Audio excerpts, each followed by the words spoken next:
Aspirants welcome to our YouTube channel knowledge hub में आपका एक बार फिर से स्वागत है। स्टूडेंट्स, नॉलेज हब की इस क्लास में हम करेंगे हरियाणा पुलिस के लिए मॉक टेस्ट। ये मॉक टेस्ट है हरियाणा सीईटी के लिए प्रैक्टिस सेट की भी तैयारी है आपकी। यानी कि चाहे आप हरियाणा सीईटी मेंस की तैयारी कर रहे हो, या फिर आप ग्रुप डी की तैयारी कर रहे हो, या फिर हरियाणा पुलिस की, सभी के लिए ये प्रैक्टिस टेस्ट काफ़ी इंपॉर्टेंट है। इंपॉर्टेंट क्यों है? क्योंकि देखो, सिलेबस लगभग सारा सेम है। हरियाणा जीके आएगी, हिंदी, इंग्लिश, रीजनिंग, मैथमेटिक्स, सारा सिलेबस आएगा। फ़र्क क्या है कि हरियाणा पुलिस के मॉक टेस्ट में एक दो चैप्टर एक्स्ट्रा हैं थोड़ा बहुत, लेकिन 90 से 95 क्वेश्चन जो है वो लगभग सेम है। मात्र 5-6 क्वेश्चन ही अलग रहेंगे।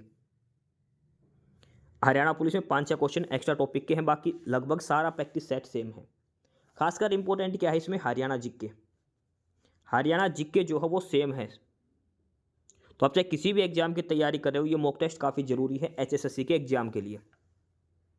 तो काफ़ी इंपॉर्टेंट प्रैक्टिस सेट आपका रहेगा। और एक सीरीज चला रखी थी, टेस्ट सीरीज, जो हमने ग्रुप डी के करवाए थे मॉक टेस्ट, उसमें भी तो वो भी कंटिन्यू रहेगी। और इसी के साथ साथ आज हम Haryana police special mock test करेंगे ये, यानी कि जो हरियाणा पुलिस की तैयारी कर रहा है उसके लिए मोस्ट इंपॉर्टेंट है ये। बाकी एचएसएससी के सभी पेपर के लिए इंपॉर्टेंट है। इस क्लास की पीडीएफ के लिए आपको हमारा टेलीग्राम चैनल ज्वाइन करना है, नॉलेज हब 7900 करके, और जो लिंक है इसका वो नीचे डिस्क्रिप्शन बॉक्स में दिया गया है।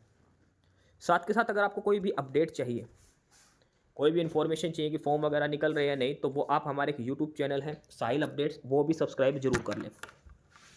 साहिल अपडेट्स पर आपको सारी जानकारी मिलेगी, कौन कौन ऑनलाइन वैकेंसीज हैं, कब से कब तक फॉर्म फिलअप करना है, सारी डिटेल्स आपको दी जाएगी। आप यूट्यूब पर ये चैनल सर्च कर सकते हैं, या फिर डिस्क्रिप्शन बॉक्स में इस यूट्यूब चैनल का भी लिंक आपको मिलेगा। तो चलिए, हरियाणा सीईटी एग्जाम के लिए और हरियाणा पुलिस के लिए मॉक टेस्ट हम शुरू करते हैं। इस प्रैक्टिस सेट के अंदर हम 100% करेंगे, और सारे पर्सन हम डिटेल में सॉल्यूशन देखेंगे। हर पर्सन का डिटेल में सॉल्यूशन आपको प्रोवाइड करवाया जाएगा। तो पहला प्रश्न है, हरियाणा जीके से शुरू है ये। पहला प्रश्न हरियाणा जीके का रहेगा। हरियाणा का संत साहित्य, ये किताब का नाम है। हरियाणा का संत साहित्य पुस्तक किसके द्वारा लिखी गई थी? The saint literature of Haryana, ये पुस्तक है, ये किसने लिखी थी? अनुराधा बेनीवाल, डॉक्टर सूरजभान, श्रीधर अग्रवाल, या इनमें से कोई नहीं? हरियाणा का संत साहित्य, तो देखो ये है किताब हरियाणा का संत साहित्य। प्रकाशित हुई थी हरियाणा स्वर्ण जयंती वर्ष के पुनीत अवसर पर प्रकाशित की गई थी। और इसके जो लेखक हैं, किसने लिखी थी? ये लिखी थी डॉक्टर सूरजभान ने। ये जो किताब है हरियाणा का संत साहित्य, ये उसका फ्रंट पेज है। ये जो बाहर का जो पेज होता है ये है वो हरियाणा का संत साहित्य। और किसके द्वारा करी गई थी प्रकाशित? ये करी गई थी हरियाणा ग्रंथ अकादमी द्वारा। हरियाणा ग्रंथ अकादमी द्वारा ये पुस्तक प्रकाशित की गई थी। डॉक्टर सूरजभान ने लिखी थी हरियाणा का संत साहित्य। और ये हरियाणा का जो स्वर्ण वर्ष था, स्वर्ण जयंती वर्ष, उसके उपलक्ष्य में इसको प्रकाशित किया गया था, पुनर्प्रकाशित किया गया था। ठीक है, ये पुनर्प्रकाशित किया गया था हरियाणा स्वर्ण जयंती वर्ष के पुनीत अवसर पर, पुनर्प्रकाशित इसका हुआ था। हरियाणा का संत साहित्य डॉक्टर सूरजभान द्वारा लिखित है ये। तो पहले प्रश्न का ऑप्शन बी उत्तर हो जाएगा, डॉक्टर सूरजभान। अगला है दूसरा प्रश्न, कौन सा हरियाणा का कौन सा नृत्य रबी की फसल को बोने का संकेत करता है? यानी कि एक नृत्य है जो रबी की फसल जब बोते हैं तो उस समय ये किया जाता है।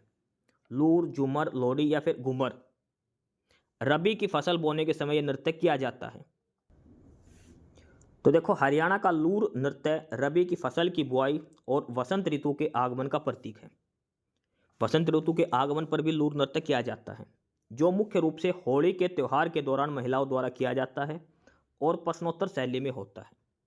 एक जगह यह प्रश्न भी आया था कि कौन सा नृत्य जो महिलाओं द्वारा किया जाता है, तो वह लूर नृत्य हरियाणा की महिलाएं करती है। होली के त्यौहार पर किया जाता है, रबी फसल की बुआई पर, और वसंत ऋतु के आगमन पर। एक साथ ये 3 जगह ये काम करता है नृत्य, और प्रश्नोत्तर शैली में ये होता है लूर नृत्य। लूर का अर्थ क्या है? लूर शब्द का अलग अर्थ है बांगड़ क्षेत्र की लड़कियों से है। समय होता है फागुन के महीने में, विशेषकर होली के आसपास। किस चीज़ का प्रतीक है? सुखद मौसम और रबी की फसल जैसे गेहूं सरसों की बुआई का जश्न। तो ये सारी बातें हैं लूर नृत्य से संबंध में, जो बसंत ऋतु के आगमन पर, रबी की फसल बोने पर और होली पर किया जाता है। तो इसका उत्तर हो जाएगा लूर नृत्य। लूर नृत्य, ऑप्शन ए। प्रश्न नंबर 3 है, रमझोल नामक आभूषण कहाँ का आभूषण है, यानी कि कहाँ पहना जाता है रमझोल? कान, नाक, पैर या फिर हाथ? रमझोल आभूषण कहाँ पहना जाता है, शरीर के किस हिस्से में पहना जाता है?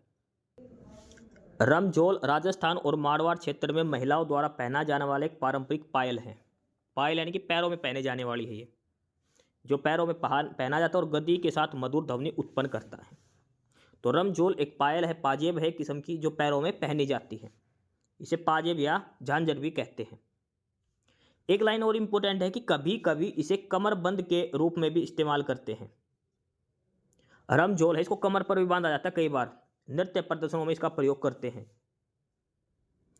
ठीक है, कभी कभी हम प्रयोग करते हैं, मुख्य रूप से ये पहना जाता है पैरों में, पायल के रूप, पाजेब के रूप में। ये ध्यान रखना, कहाँ पहना जाता है? पैरों में। लेकिन अगर पैरों का ऑप्शन में पैर नहीं है तो आपको कमरबंद की जगह कमर पे भी निशान लगाना है, ध्यान रखना इसके बारे में।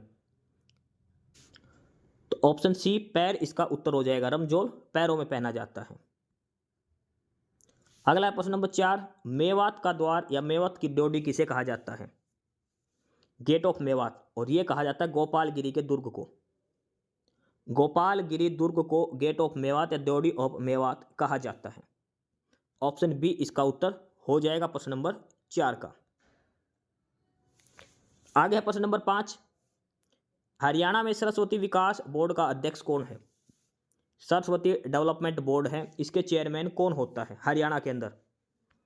तो इसका जो चेयरमैन रहेगा वो रहेगा सीएम। सरस्वती डेवलपमेंट बोर्ड का जो चेयरमैन होता है वो रहेगा सीएम। तो सीएम हरियाणा के कौन है? नायब सिंह सैनी। तो मुख्यमंत्री जो है वो सरस्वती विकास बोर्ड के अध्यक्ष हैं। ऑप्शन डी उत्तर नहीं आएगा, गवर्नर का कोई लेना देना नहीं है इस चीज से। ठीक है, तो मुख्यमंत्री हरियाणा जो है वो इसका चेयरमैन होता है सरस्वती विकास बोर्ड का। ऑप्शन ए उत्तर होगा। आगे प्रश्न नंबर 6, 1857 की क्रांति में हिसार जिले के कलेक्टर या जिलाधीश कौन थे? हु वाज द कलेक्टर और district magistrate of Hisar district during the 1857 rebellion?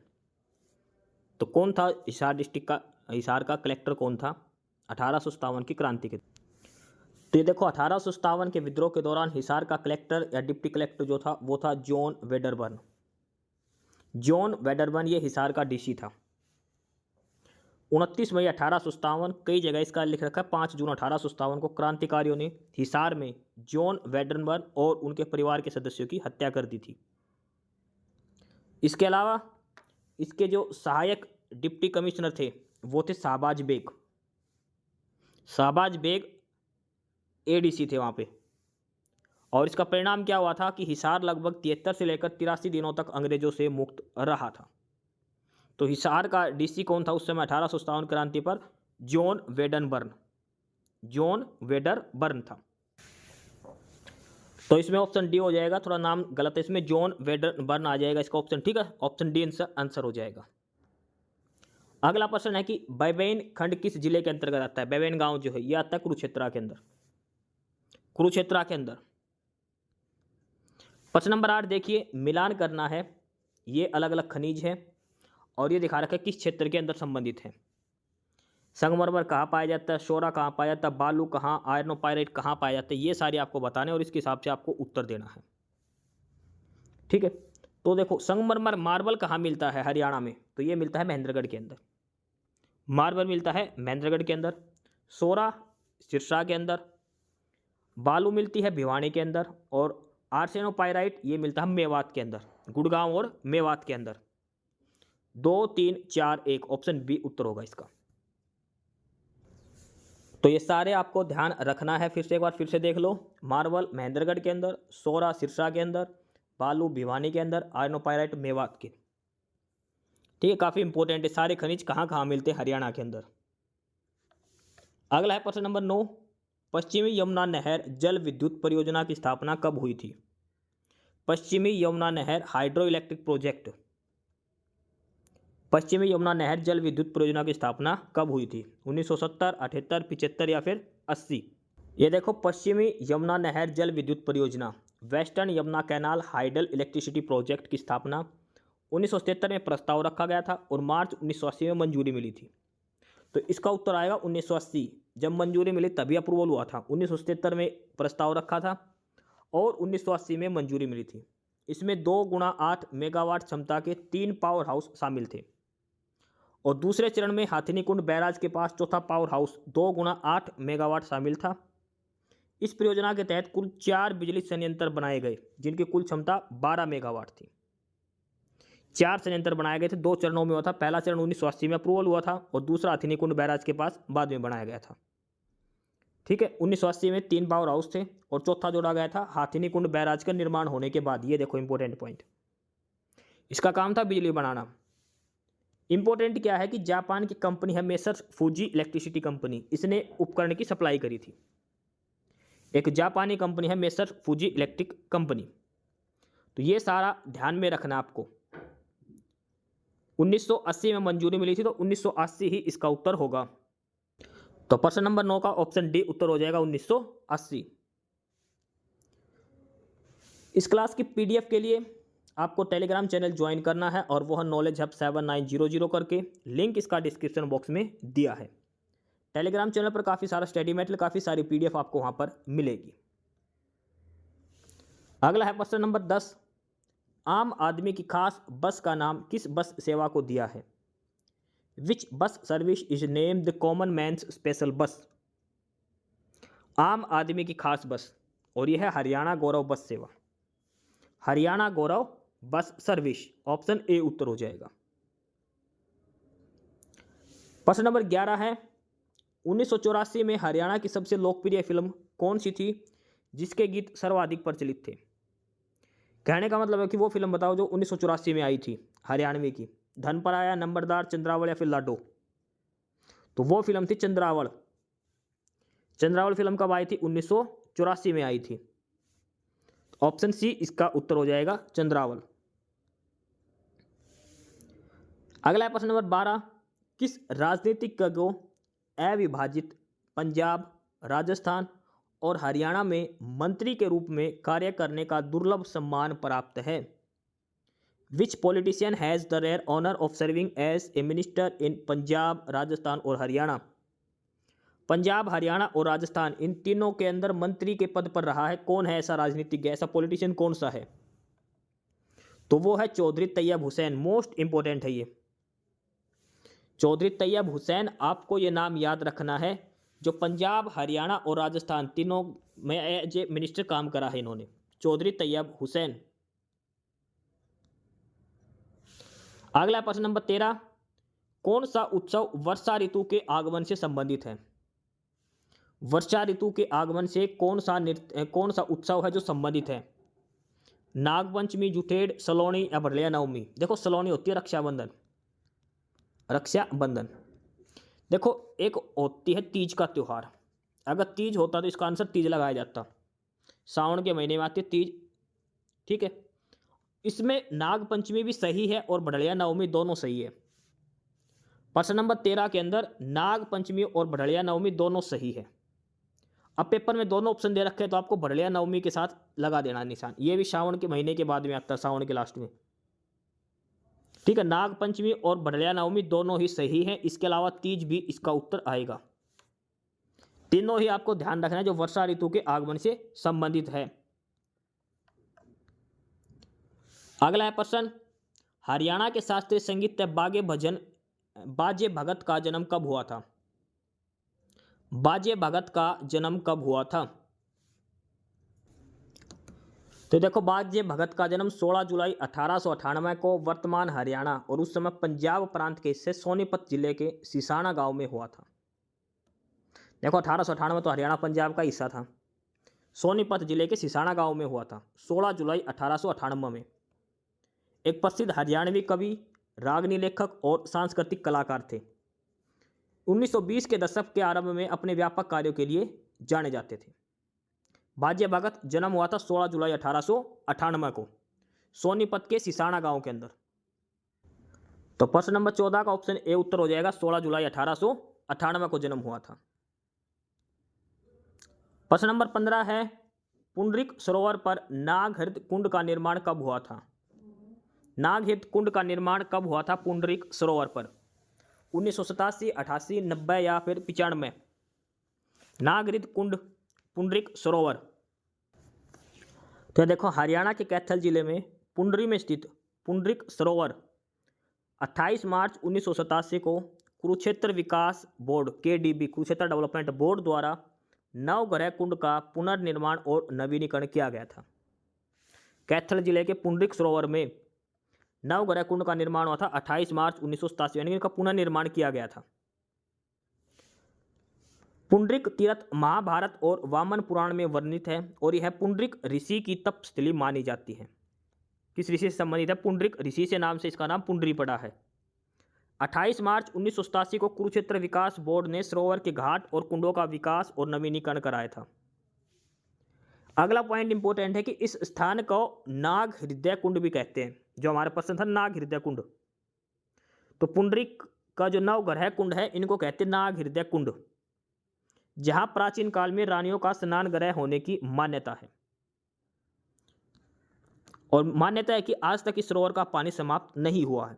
तो 28 मार्च 1987 को कुरुक्षेत्र डेवलपमेंट बोर्ड ने इसके घाटों का नवीनीकरण किया था। नवग्रह कुंड और नाग हृदय कुंड के नाम से इनको जानते हैं। 28 मार्च 1987, तो ऑप्शन ए उसका उत्तर हो जाएगा 1987। 28 मार्च 1987 कुरुक्षेत्र डेवलपमेंट बोर्ड के द्वारा। अगला कि हरियाणा राज्य में किस वर्ष डॉक्टर अंबेडकर मेधावी छात्र योजना आरंभ की गई? Doctor Ambedkar meritorious student scheme launched in which year? 2003, 4, 4, 5, 5, 6, 8, 9। देखो ये दी जाती है SC, ST और OBC के स्टूडेंट को छात्रवृत्ति स्कॉलरशिप दिया जाता है इसके अंदर।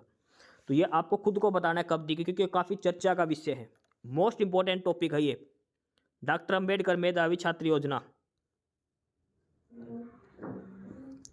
अगला है प्रश्न नंबर 17। हरियाणा के किस स्थान से मिले अभिलेख पर संगीत के 7 स्वरों का अंकन है? संगीत के 7 स्वर किस अभिलेख के ऊपर लिखे गए हैं? और ये जो अभिलेख मिला था ये मिला था अग्रोहा से। अग्रोहा कहाँ पर है? हिसार के अंदर। अग्रोहा से जो अभिलेख मिला है वहां पर संगीत के 7 स्वरों का अंकन किया हुआ है। अग्रोहा, ऑप्शन ए उत्तर होगा। अगला प्रश्न नंबर 18। हरियाणा राज्य में दयालु योजना 2 की शुरुआत कब हुई? देखो सेकंड फेज इसका, दयालु योजना का सेकंड फेज कब से शुरू हुआ था? दयालु योजना 2 कब से शुरू हुई थी हरियाणा के अंदर, ये आपको इसमें बताना है। तो दयालु योजना लागू हुई थी 5 सितंबर 2025 को। दूसरा फेज इसका, वैसे पहला फेज आया था 2023 के अंदर, दूसरा फेज शुरू हुआ था 5 सितंबर 2025 को। कोई भी आवारा पशु के द्वारा, कुत्ता, गाय, बिल्ली, किसी के द्वारा काटने पर जो आदमी हैंडीकैप हो जाता है उसको आर्थिक सहायता दी जाती है।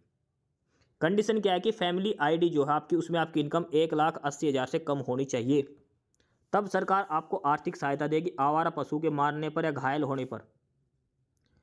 5 सितंबर 2025। अगला है प्रश्न, हरियाणा के किस जिले में राज्य का प्रथम मदर मिल्क बैंक शुरू किया जाएगा? State first mother milk bank कहां पर शुरू किया जाएगा? देखो यहाँ पे हरियाणा का पहला मदर मिल्क बैंक रोहतक के Pandit Bhagwat Dayal post graduate institute of medical sciences यानी कि PGI रोहतक के अंदर पहला मदर मिल्क बैंक शुरू किया गया है, जो उन नवजात शिशुओं को जीवक रक्षक पोषण प्रदान करता है जिन्हें किसी कारणवश अपनी मां का दूध नहीं मिल पाता। यह बैंक सफलतापूर्वक संचालित हो चुका और अब तक 200 से अधिक नवजात की जान बचा चुका है। तो हरियाणा का पहला mother milk bank PGI Rohtak के अंदर, PGI रोहतक में है। तो प्रश्न नंबर 19 का ऑप्शन ए उत्तर हो जाएगा रोहतक, PGI रोहतक। आ गया प्रश्न नंबर 20। विश्व पुलिस एवं फायर खेल 2025 में हरियाणा पुलिस के खिलाड़ियों ने कुल कितने मेडल जीते थे?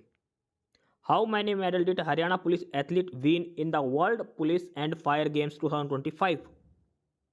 अकेले हरियाणा पुलिस के खिलाड़ियों ने कितने मेडल जीते थे इसमें? विश्व पुलिस एवं फायर खेल, ये देखो विश्व पुलिस और फायर गेम 2025 में हरियाणा पुलिस के एथलीटों ने कुल 18 पदक जीते थे। इसमें 6 गोल्ड मेडल थे, 9 सिल्वर और 3 ब्रॉन्ज मेडल थे। विश्व पुलिस और फायर गेम में 18 मेडल थे, 6 गोल्ड, 9 सिल्वर, 3 ब्रॉन्ज। आयोजित कहाँ हुए थे? अमेरिका के बर्मिंघम में 27 जून से 6 जुलाई 2025 तक।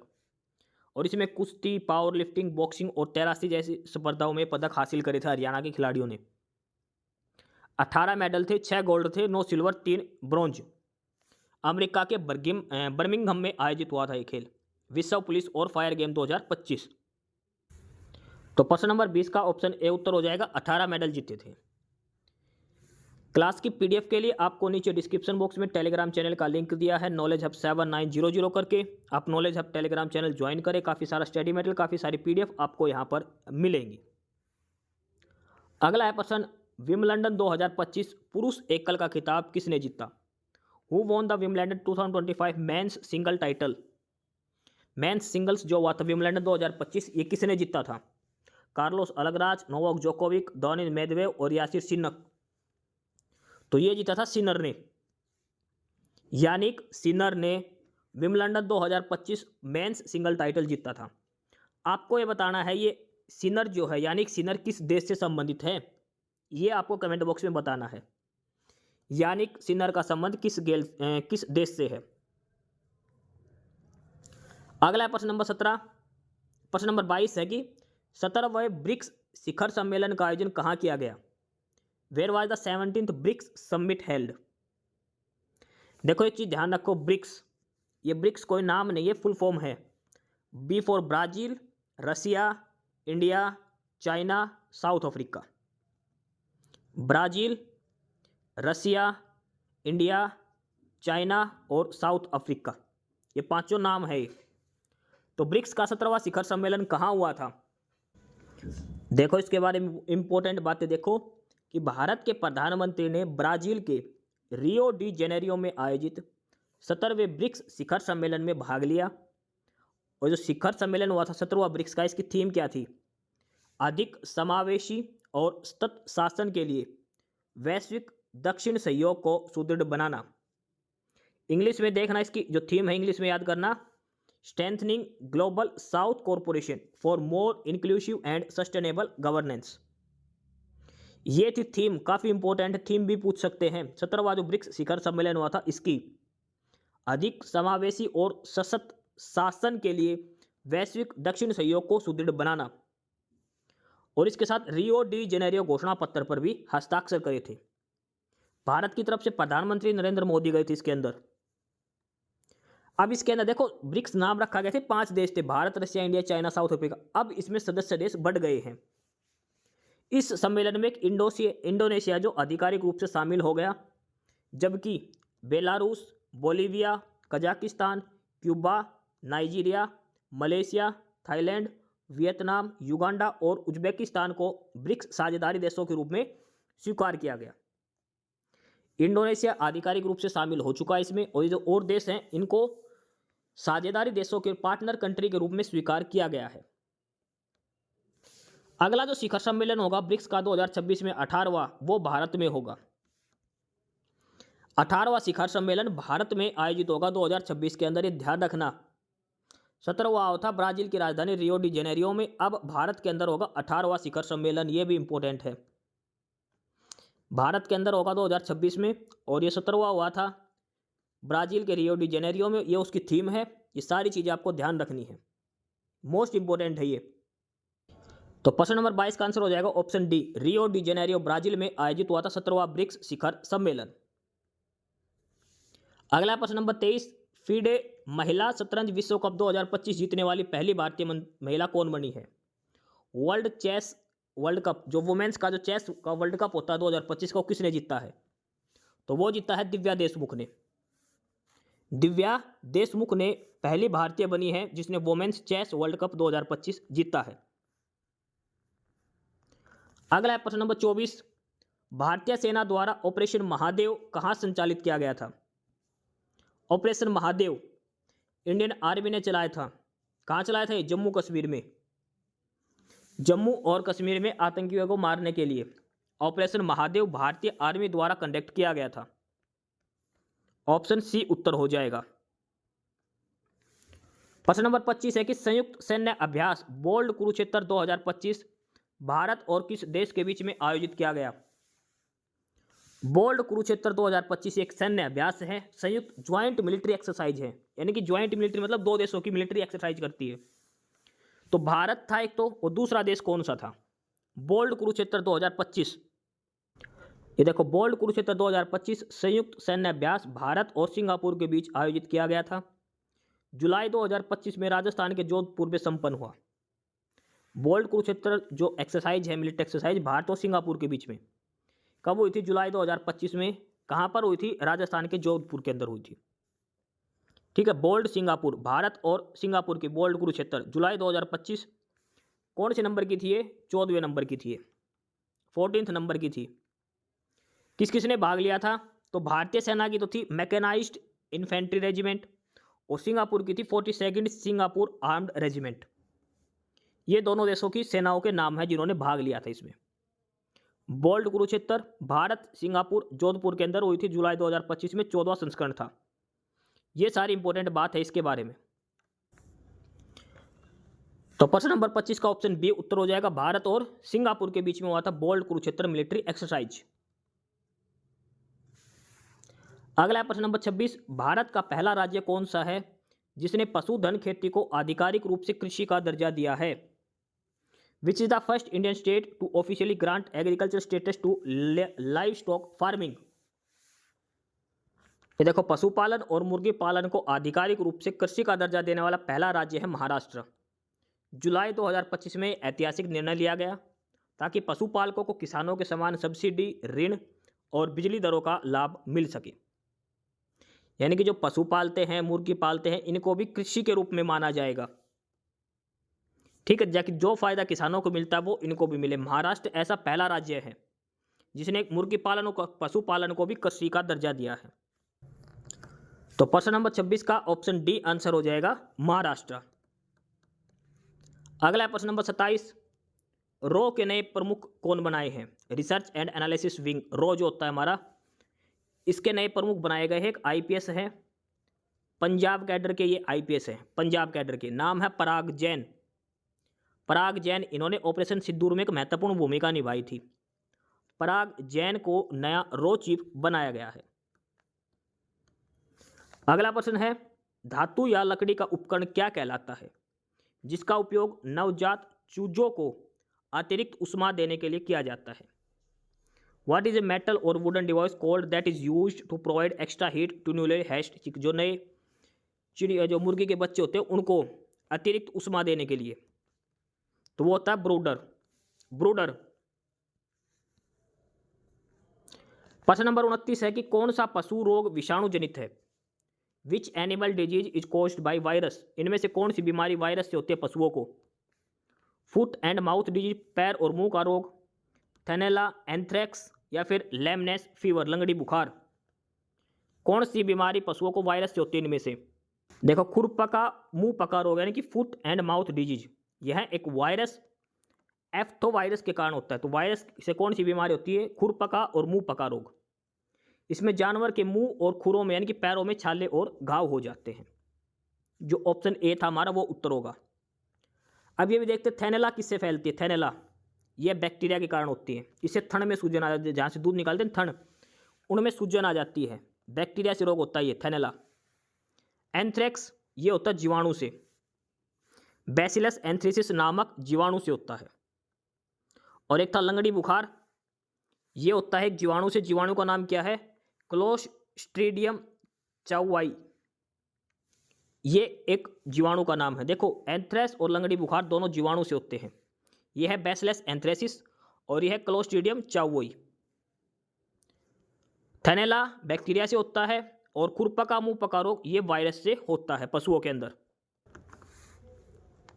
तो प्रश्न नंबर 29 का उत्तर हो जाएगा ऑप्शन ए, खुरपका मुंह पका रोग, फुट एंड माउथ डिजीज। प्रश्न नंबर 30 है कि इनमें से कौन सी एक भेड़ की नस्ल नहीं है? भेड़ की नस्ल, देखो गद्दी भी भेड़ होती है, चेंगथेंगी भी और गंजेम भी, लेकिन चेगू जो है ये एक बकरी की नस्ल है। चेगू जो है ये एक बकरी की नस्ल है, ये भेड़ की नस्ल नहीं है। चेगू, ऑप्शन बी उत्तर हो जाएगा। अगला है प्रश्न, आपदा प्रबंधन अधिनियम 2005 के किस भाग में राज्यपाल को स्टेट डिजास्टर मैनेजमेंट अथॉरिटी स्थापित करने का अधिकार दिया है? जो गवर्नर होता है वो अपने राज्य के अंदर स्टेट डिजास्टर मैनेजमेंट अथॉरिटी स्थापित कर सकता है। डिजास्टर मैनेजमेंट एक्ट 2005 के किस सेक्शन में ये लिखा है? तो ये लिखा है सेक्शन 14 के अंदर, सेक्शन 14, ऑप्शन ए उत्तर होगा इसका। सेक्शन 14 के तहत किसी भी राज्य के अंदर स्टेट डिजास्टर मैनेजमेंट अथॉरिटी जो हो स्थापित कर सकता है, गवर्नर स्थापित करेगा, इसको अनुमति देगा गवर्नर स्थापित करने की। ऑप्शन ए आंसर हो जाएगा इसका। अगला है प्रश्न number 32, IUCN international union of conservation, international union for conservation of nature, IUCN इसका हेडक्वार्टर कहाँ है? IUCN का हेडक्वार्टर कहाँ है ये बताना है। तो IUCN का हेडक्वार्टर है ग्लैंड, स्विट्जरलैंड के अंदर, ग्लैंड स्विट्जरलैंड के अंदर। IUCN का काम एक बुक जारी करती है, red data book. Red data book ऐसे प्राणियों का जिक्र होता है जो खत्म होने वाले हैं, लुप्त प्राय होने वाले हैं, इंडेंजर्ड स्पीसीज की डिटेल्स होती है इसके अंदर। रेड डाटा बुक IUCN के द्वारा जारी की जाती है। इसकी फुल फॉर्म याद रखना, international union for conservation of nature. Gland Switzerland में इसका हेडक्वार्टर है। रेड डाटा बुक ये जारी करती है। अगला है प्रश्न नंबर 33, उपभोक्ता संरक्षण अधिनियम कब पारित हुआ? कंज्यूमर प्रोटेक्शन एक्ट कब पारित हुआ था? 1988। ऑप्शन सी इसका आंसर हो जाएगा। अगला प्रश्न, लोहे पर जंग लगना किस प्रकार की अभिक्रिया का उदाहरण है? Rusting of iron is an example of which reaction? लोहे पर जो जंग लगता है वो होती है केमिकल चेंज। फेरस ऑक्साइड बन जाता है Fe2O3।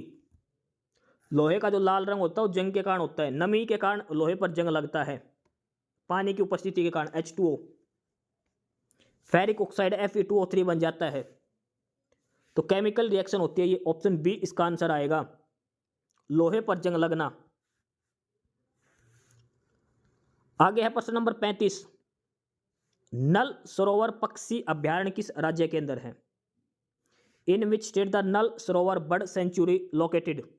तो नाल सरोवर बर्ड सेंचुरी है, यह है गुजरात के अंदर। गुजरात में भी कहां पर? अहमदाबाद के पास। गुजरात अहमदाबाद में नाल सरोवर पक्षी अभ्यारण्य, नाल सरोवर पक्षी अभ्यारण्य। प्रश्न नंबर 36 दिया है आगे, मरुस्थल में उगने वाले पौधे क्या कहलाते हैं? Plants that grow in desert, मरुस्थल में उगते हैं वो। तो मरुस्थल में उगेगा तो मतलब वहाँ पानी नहीं है, मतलब कैसा पानी है? बिल्कुल जीरो। तो यानी कि क्या बोलते हैं उनको? जीरोफाइट। मरुस्थल में उगने वालों को बोलते हैं जीरोफाइट, और जो पानी के अंदर उगते हैं उनको बोलते हैं हाइड्रोफाइट। मोजोफाइट होते हैं जो नॉर्मल वातावरण में उगते हैं।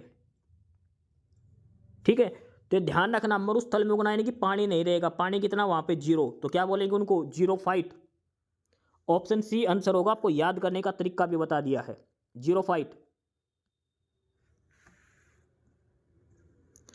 अगला प्रश्न देखो, एक व्यक्ति जो किसी उत्पाद के बारे में उपभोक्ताओं को गुमराह करके एक झूठे निशान का उपयोग कर रहा है, किस धारा के अंतर्गत अपराध कर रहा है?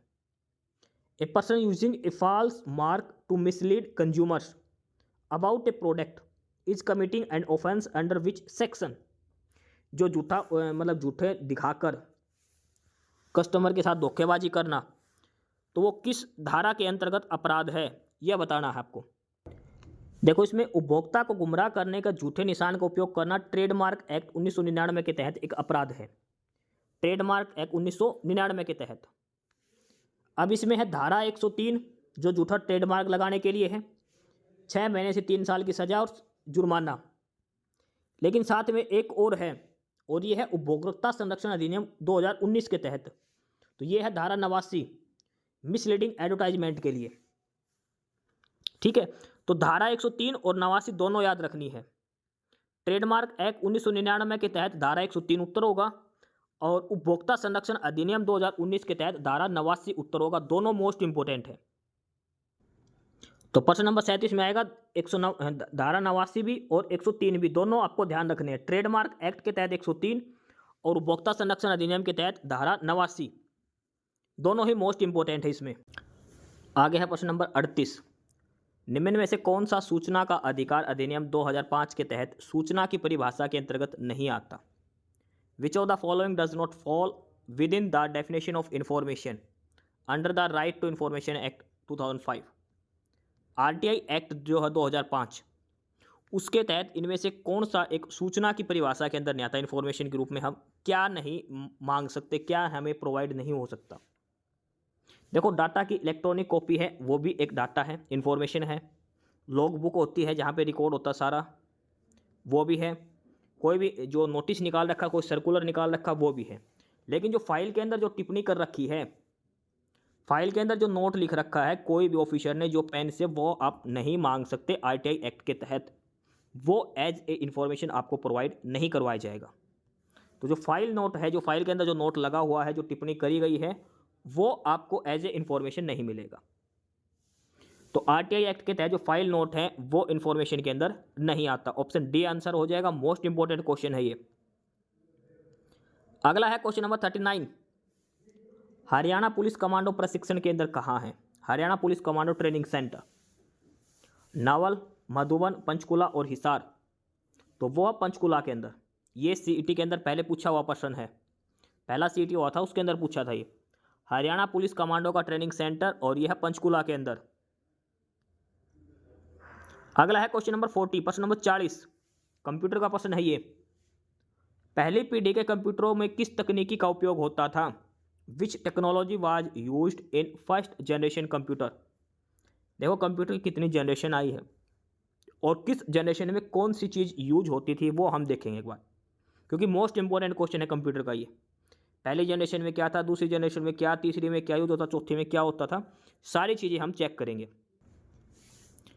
देखो, इसमें फर्स्ट जनरेशन पहली पीढ़ी की बात करें तो 1940 से लेकर 1950 के बीच की है। टाइम पीरियड ध्यान रखना, कई बार पूछा जाता है पहली पीढ़ी फर्स्ट जनरेशन का टाइम पीरियड क्या था। कंप्यूटर की जनरेशन है ये 1940 से 1950। वहाँ पर क्या यूज करते थे हम? Vacuum tubes. सबसे पहले कंप्यूटर में वैक्यूम ट्यूब्स यूज करते थे हम। उससे ये बहुत बड़े साइज के थे, बिजली की खपत ज़्यादा होती थी, ज़्यादा गर्मी बनाते थे, स्पीड बहुत स्लो थी। पहला जो कंप्यूटर फर्स्ट जनरेशन कंप्यूटर का नाम है ENIAC। ये फर्स्ट जनरेशन कंप्यूटर है 1940 से 1950 के बीच का। वैज्ञानिक और सैन्य गणनाएं होती थी। उसके बाद आता है सेकंड जनरेशन, और सेकंड जनरेशन का टाइम पीरियड था 1950 से लेकर 1960। पहले में वैक्यूम ट्यूब थी और यहाँ पर अब हम ट्रांजिस्टर यूज करने लग गए थे। फर्स्ट जनरेशन में वैक्यूम ट्यूब थी और इसमें हम ट्रांजिस्टर यूज करने लग गए थे। ये पहली पीढ़ी। देखो, वैक्यूम ट्यूब बड़ी बड़ी थी, अब उसकी जगह ट्रांजिस्टर आ गया तो साइज कम हो गया, स्पीड बढ़ गई, बिजली की खपत कम हो गई और गर्मी भी कम होने लग गई। पंच कार्ड का प्रयोग होने लग गया था। पेपर में एक बार पूछा गया था पंच कार्ड का प्रयोग किस जनरेशन में होने लगा? तो सेकंड जनरेशन के अंदर, कंप्यूटर के सेकंड जनरेशन में पंच कार्ड का प्रयोग होने लगा था। एग्जाम्पल इसके अंदर हम जैसे कोबोल, फोर्ट्रैन, प्रोग्रामिंग, ये सारे हम इसमें करने लग गए थे। बिजनेस काम के लिए, पहला सैन्य काम के लिए होता था, वैज्ञानिक और सैन्य गणना, और ये बिजनेस के लिए।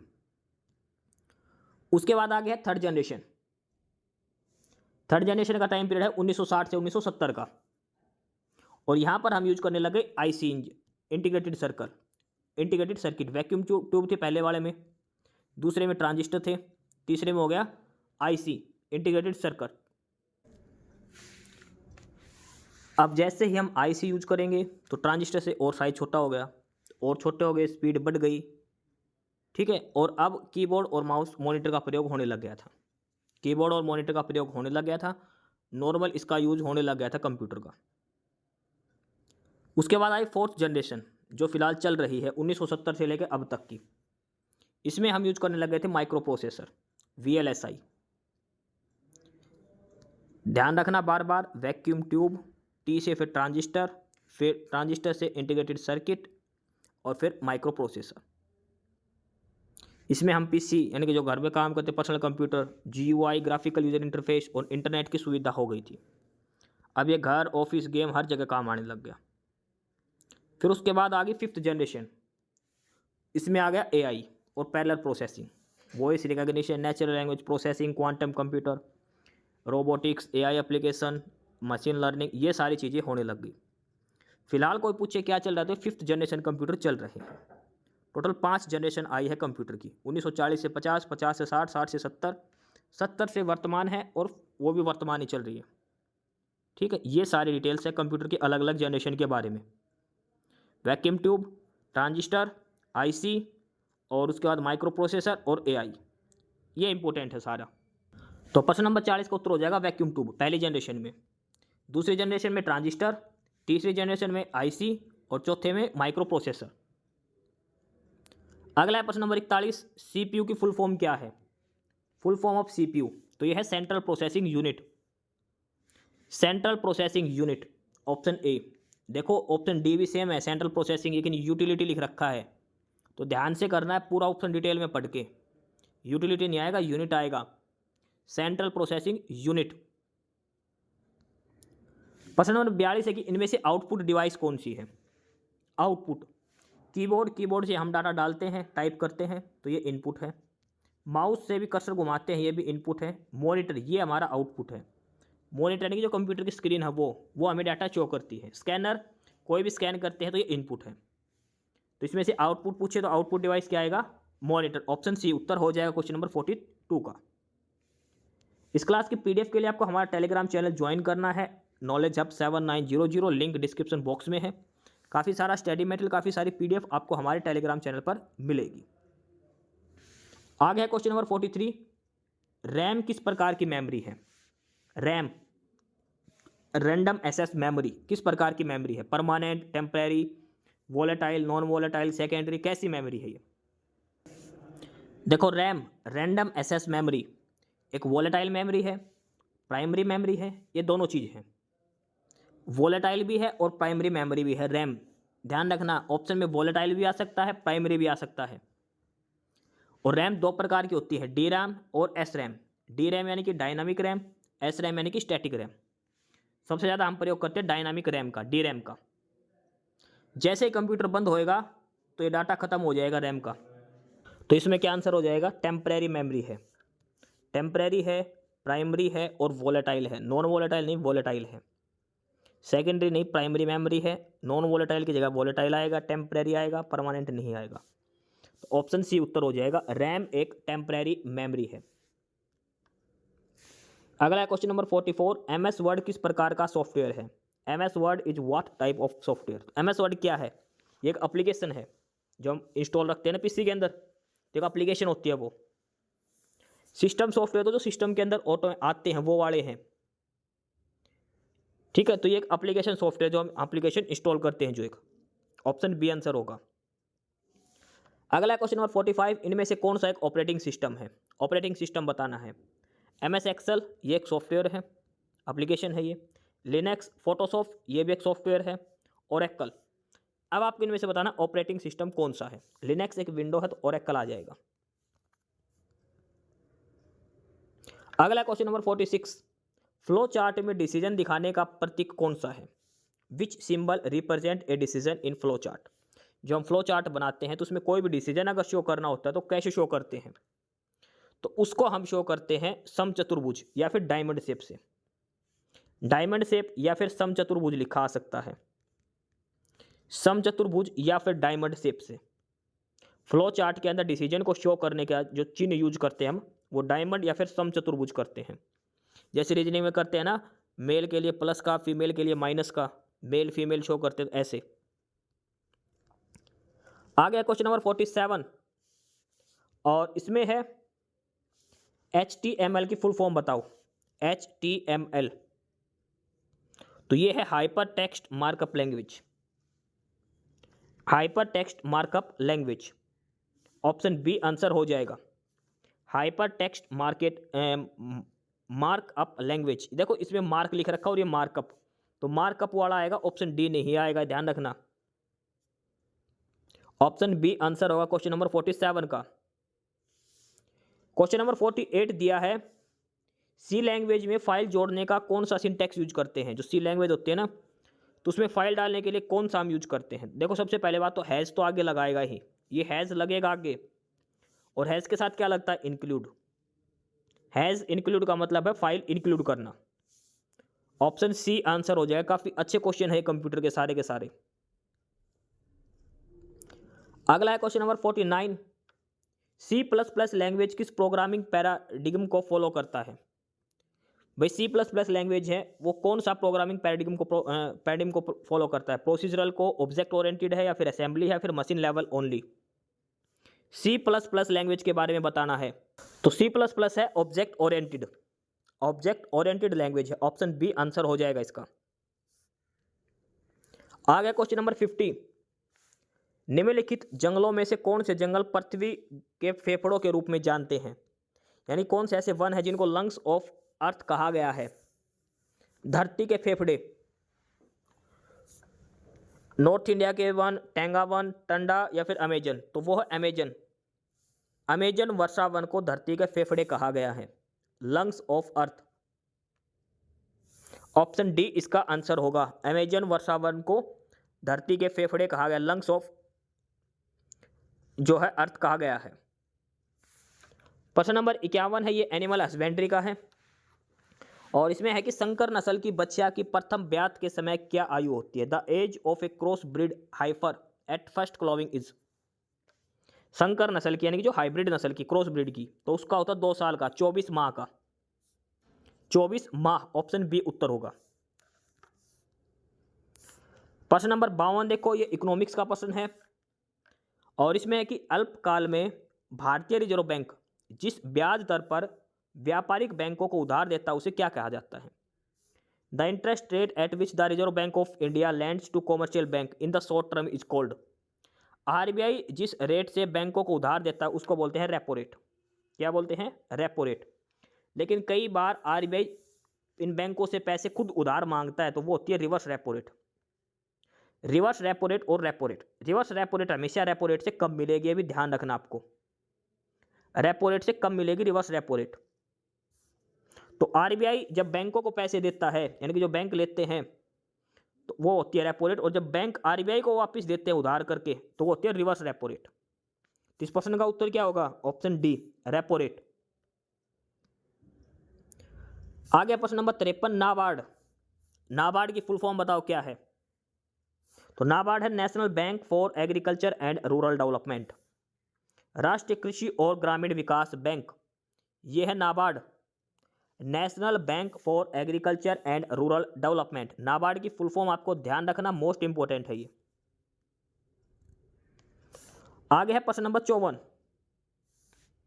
और इसमें है कि दिल्ली सल्तनत के प्रशासन के संदर्भ में कौन सा विभाग राज्य पत्राचार विभाग था? In the context of the administration of the Delhi sultanate which of the following department was the state corresponding department. पत्राचार विभाग कौन सा था राज्य का? दीवान अर्ज, दीवान खैता, दीवान रिसाल्ट, या फिर दीवान इंसा? अब हम चारों देखते हैं अलग अलग। देखो वो आएगा दीवान ए इंसा। सल्तनत काल के दौरान शाही पत्राचार और संचार की जिम्मेदारी विभाग था दीवान ए इंसा, और इसका हेड होता था दबीर ए खास। दबीर ए नाम का एक अधिकारी था जो सुल्तान का मुख्य सचिव होता था। दबीर ए खास जो मतलब बिल्कुल खास आदमी दरबार का, उसका काम था दीवान ए इंसा, जो भी सीक्रेट मैसेज होते थे शाही पत्राचार और संचार के, वो होते थे दीवान ए इंसा। ठीक है, और इस विभाग द्वारा सुल्तान की घोषणा और पत्रों का मसौदा तैयार किया जाता था। इसके अलावा दीवान ए अर्ज क्या था? दीवान ए अर्ज यह एक सैन्य विभाग था जो सेना की भर्ती, संगठन और प्रशासन के लिए जिम्मेदार था, और इसका प्रमुख था आरिज ए मुमालिक। दीवान ए अर्ज हेड था आरिज ए मुमालिक। आगे है दीवान ए खैरात, ये एक दान का विभाग, खैरात यानी कि दान का विभाग, फिरोज शाह तुगलक ने बनाया था इसको, जो गरीबों को दान, खैरात का मतलब दान देना।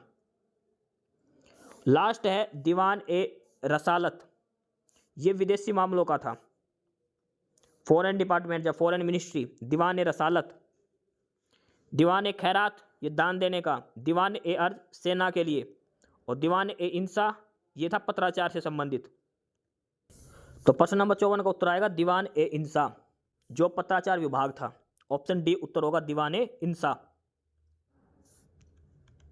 अगला है प्रश्न नंबर 55, कौन सा नेता महात्मा गांधी को खिलाफत आंदोलन के समर्थन में एक सहयोगी आंदोलन शुरू करने की आवश्यकता के बारे में समझाने में महत्वपूर्ण भूमिका निभा सका? Which of the following leader played a key role in convincing Mahatma Gandhi about the need to launch a coalition movement in support of Khilafat? जब खिलाफत आंदोलन शुरू हुआ तो किस नेता ने महात्मा गांधी से कहा था भी आप भी एक आंदोलन शुरू करो, क्योंकि खिलाफत आंदोलन मुस्लिमों लोगों ने शुरू करा था। तो गांधी को किसने समझाया था? तो ये था शौकत अली, अली बंधुओं ने ही। अली बंधुओं ने खिलाफत आंदोलन शुरू करा था और उन्होंने गांधी को कन्विंस किया कि आप भी अपनी तरफ से एक आंदोलन शुरू करो अंग्रेजों के खिलाफ। तो वो शौकत अली इन्होंने समझाया था गांधी को। अगला है प्रश्न नंबर 56। भारतीय संविधान के किस भाग को भारत का मैग्ना कार्टा कहा गया है? संविधान के किस भाग को संविधान का मैग्ना कार्टा कहा गया है? भाग 1, 2, 3, 4। संविधान में भारत का मैग्ना कार्टा किसको कहा गया है, किस भाग को कहा गया है? देखो, इसमें भारतीय संविधान के भाग 3 यानी कि जिसके अंदर मौलिक अधिकार है, भाग 3 को भारत का मैग्ना कार्टा कहा गया है, क्योंकि यह नागरिकों के मौलिक अधिकार अनुच्छेद 12 से लेकर 35 तक का विस्तृत संग्रह है, जो राज्य की मनमानी शक्तियों पर रोक लगाता है और व्यक्तिगत स्वतंत्रता और न्याय सुनिश्चित करता है। ठीक वैसे ही जैसे इंग्लैंड के मूल मैग्ना कार्टा ने राज्य की शक्तियों को सीमित करा था। जो इंग्लैंड का एक वर्ड था मैग्ना कार्टा, उसी के आधार पर भारत का मैग्ना कार्टा किसे कहा गया है संविधान में? वो है भाग 3 को, मौलिक अधिकारों को, जिनका उल्लंघन होने पर आप सीधे न्यायपालिका जा सकते हैं, हाई कोर्ट, सुप्रीम कोर्ट, कहीं भी जा सकते हैं। तो लोगों के अधिकारों को सुरक्षित रखने के लिए मौलिक अधिकार बनाए गए थे, भाग 3 जो है। तो संविधान का भाग 3 मौलिक अधिकार अनुच्छेद 12 से 35, ये संविधान का, भारत का मैग्ना कार्टा कहा जाता है इनको। तो इसका आंसर हो जाएगा ऑप्शन बी, भाग 3 को। भाग 3 को संविधान का भारत का मैग्ना कार्टा कहा गया है। प्रश्न नंबर 57 है कि नागरिकता अधिनियम 1955 किससे संबंधित नहीं है? जो सिटीजनशिप एक्ट है 1955 वो किससे संबंधित नहीं है? तो सिटीजनशिप के अंदर समापन का भी जिक्र है, इलेक्शन का भी जिक्र है, डिटर्मिनेशन का भी जिक्र है, एक्विजिशन। तो इसके अंदर किसका जिक्र नहीं है? तो उसके अंदर इलेक्शन का जिक्र नहीं है। जो सिटीजनशिप एक्ट 1955 था उसके अंदर भाई नागरिकता खत्म भी हो सकती है, प्रवासन भी हो सकता है, अर्जन भी, ग्रहण भी कर सकते हैं, लेकिन इलेक्शन का जिक्र उसके अंदर नहीं है। नागरिकता अधिनियम में इलेक्शन का जिक्र कोई भी नहीं है। ऑप्शन बी उत्तर होगा। अगला है प्रश्न नंबर 58। देखो, काफी अच्छा प्रश्न है ये। 7 नवंबर 2022 को भारत के सर्वोच्च न्यायालय ने आर्थिक रूप से कमजोर वर्गों के लिए आरक्षण को बरकरार रखा। कौन सा संशोधन इस आरक्षण को लाया? और नवंबर 7, 2022 the supreme court of India upheld reservation for economically weaker sections. Which of the following amendments specifically introduced this reservation? कहने का मतलब है जो EWS आया था उसकी डेट दिख रखी है इसमें, 7 नवंबर 2022 को सुप्रीम कोर्ट ने मान्यता दे दी थी। EWS जो लाया गया था, इकोनॉमिक विकसित जो रिजर्वेशन था, वो किस अनुच्छेद के तहत था? कौन सा संविधान संशोधन के तहत? संविधान संशोधन तो वो था 103 का, 103वां संविधान संशोधन है EWS से संबंधित। और जो 101 नंबर का है ये है GST से संबंधित। 103 का है EWS के लिए, ध्यान रखना, मोस्ट इंपोर्टेंट है ये। ऑप्शन बी उत्तर होगा, EWS। आ गया प्रश्न नंबर 59। निम्नलिखित में से किस संसदीय समिति का कोई भी सदस्य राज्यसभा से नहीं होता? जो संसदीय समिति दे रखी है, एक समिति ऐसी है जिसमें से सारे लोकसभा के सदस्य होते हैं सदस्य, लेकिन राज्यसभा का कोई नहीं होता। सारे सदस्य लोकसभा से हैं, राज्यसभा से नहीं है। प्राक्कलन समिति, याचिका समिति, सार्वजनिक उपक्रम समिति या फिर लोक लेखा समिति। तो इसका आंसर आएगा प्राक्कलन समिति, एस्टिमेट कमेटी। इसमें 30 सदस्य होते हैं और सारे के सारे लोकसभा से होते हैं, कोई भी राज्यसभा का सदस्य नहीं होता। प्राक्कलन समिति है, इसके अंदर टोटल 30 सदस्य हैं और सारे के सारे लोकसभा से होते हैं, राज्यसभा का कोई सदस्य नहीं होता। याचिका समिति जो पेटिशन समिति, इसमें लोकसभा और राज्यसभा दोनों से होते हैं, ठीक है। और ये सार्वजनिक उपक्रमों की इसमें 22 सदस्य हैं, जिसमें 15 लोकसभा और 7 राज्यसभा के। सेम पब्लिक अकाउंट कमेटी की में 22 सदस्य हैं, 15 लोकसभा और 7 राज्यसभा से, ठीक है। ये सारी समितियों के बारे में आपको ध्यान रखना है। प्राक्कलन समिति जो है, एस्टिमेट समिति, ये सारे के सारे लोकसभा के सदस्य होते हैं इसके। तो प्रश्न नंबर 59 का ऑप्शन ए आंसर हो जाएगा, प्राक्कलन समिति। आगे है इसके बाद प्रश्न नंबर 60 और ये भी पॉलिटी से है। इसमें कि संविधान के किस अनुच्छेद में यह उल्लेख किया गया है कि संसद में राष्ट्रपति और 2 सदन होते हैं, उन्हें कोर्ट ऑफ स्टेट यानी कि राज्यसभा और हाउस ऑफ पीपल लोकसभा कहते हैं।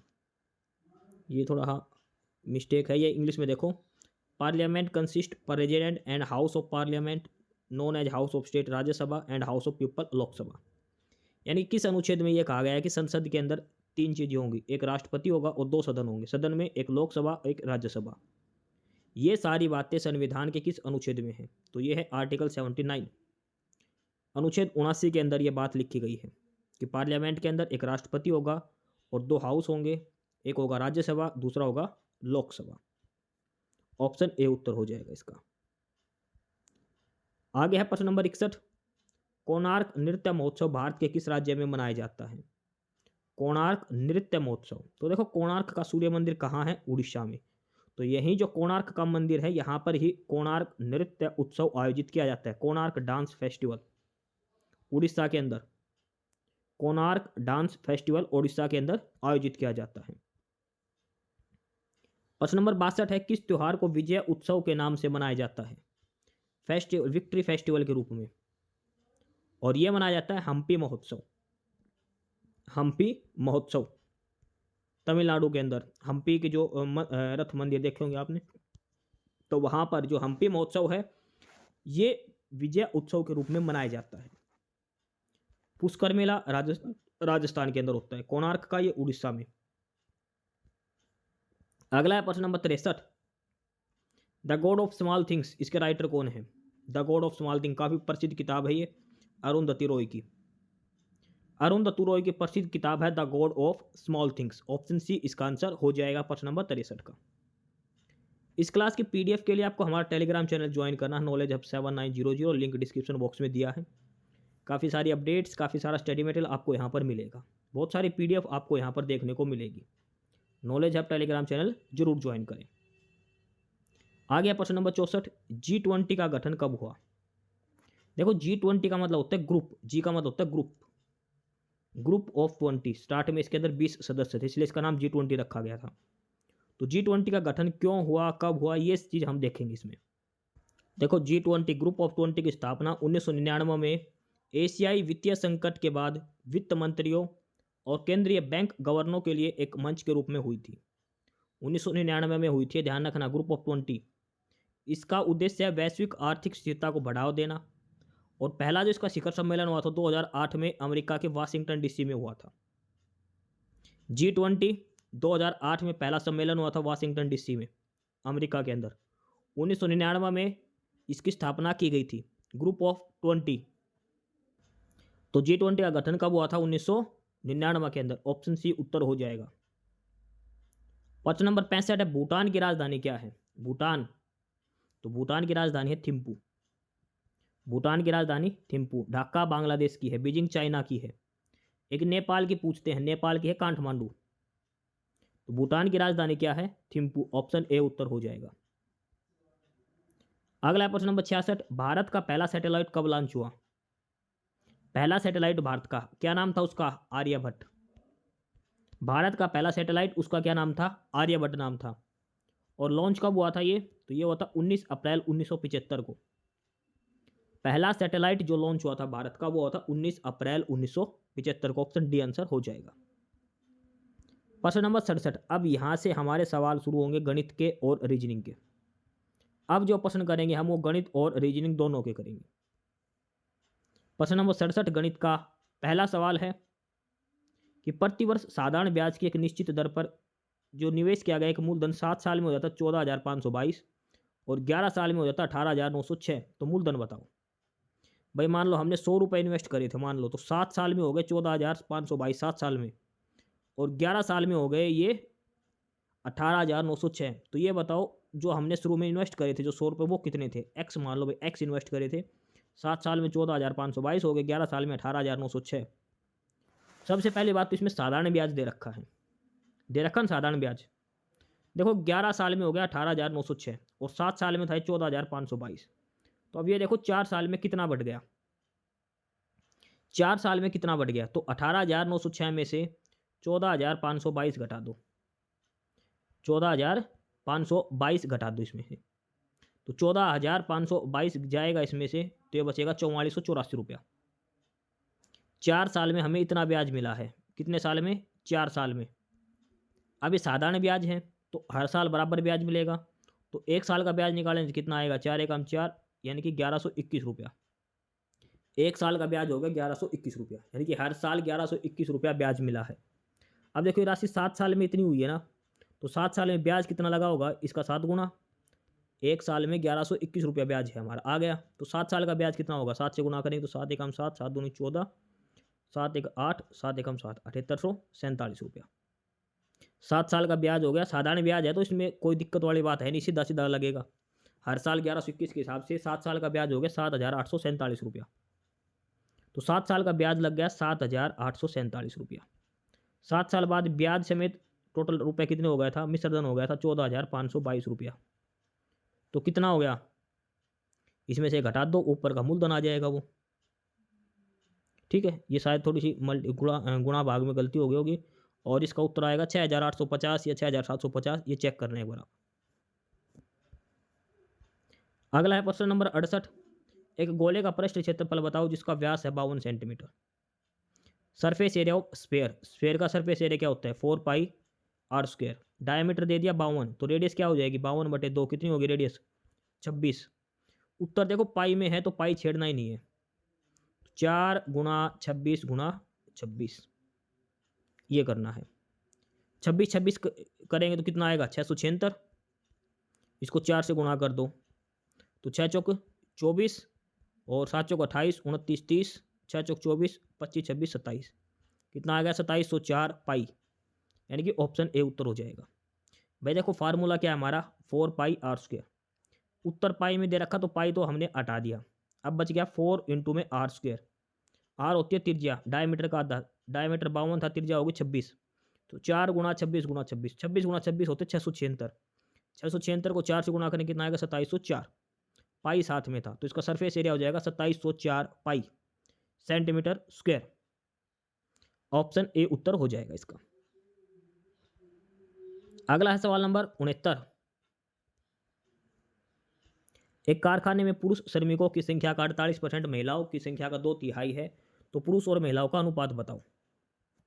देखो इसको 48% मतलब बटे में 100, पुरुष यानी कि मेल बराबर किसके बराबर है? 2/3 फीमेल के। हो गया। अब ये आराम से काट लो, ये काट दो, 4 एकम 4, 4 दूनी 8, ये 4 से काटेंगे तो 25, तो ये कितना आ गया? 12/25 मेल किसके बराबर है? 2/3 फीमेल के। आर पार गुणा करो, ये आ गया था हमारा 12/25 मेल बराबर 2/3 फीमेल। आर पार गुणा करें तो 12 तिया 36 मेल बराबर इधर आएगा तो 25 दूनी 50 फीमेल। इसने अनुपात पूछा मैन टू वुमेन यानी कि मेल टू फीमेल, तो मेल बटे फीमेल तो 36 आ जाएगा नीचे, ये फीमेल हट गया। 50/36 ये 2 से फेर काट दो, 25/18, तो मेल बटे फीमेल का अनुपात आएगा 25:18, यानी कि ऑप्शन डी। पुरुष और महिलाओं का अनुपात आ गया 25:18, ऑप्शन डी इसका आंसर हो जाएगा इस प्रश्न का। ठीक है, ऑप्शन डी इसका आंसर हो जाएगा। आगे है इसके बाद क्वेश्चन नंबर 70। पी की वर्तमान आयु का 6 गुना क्यू की वर्तमान आयु से 25 वर्ष अधिक है। 10 साल बाद क्यू की आयु का 4 गुना, उस समय पी की आयु के 9 गुणे से 45 वर्ष कम होगा, तो क्यू की वर्तमान आयु क्या है? क्योंकि इसने वर्तमान आयु हमसे पूछी है कि क्या है वो हमें बताना है इसमें। अब देखो इसके अंदर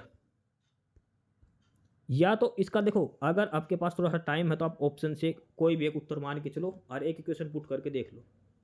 नहीं तो ये देखो 6 time P is current eight, मान ले पी की फिलहाल उम्र है पी ही मान ली, तो 6 गुना किसके बराबर है? क्यू की जो उम्र है उससे 25 साल अधिक। पी का 6 गुना क्यू से 25 साल अधिक है, ये तो है कि पहली इक्वेशन। दूसरा दे दिया कि 10 साल बाद 4 times Q's A will be, देखो 10 साल बाद पी की उम्र कितनी हो जाएगी? पी + 10, और क्यू की भी उम्र कितनी हो जाएगी, क्यू प्लस 10 मान ली।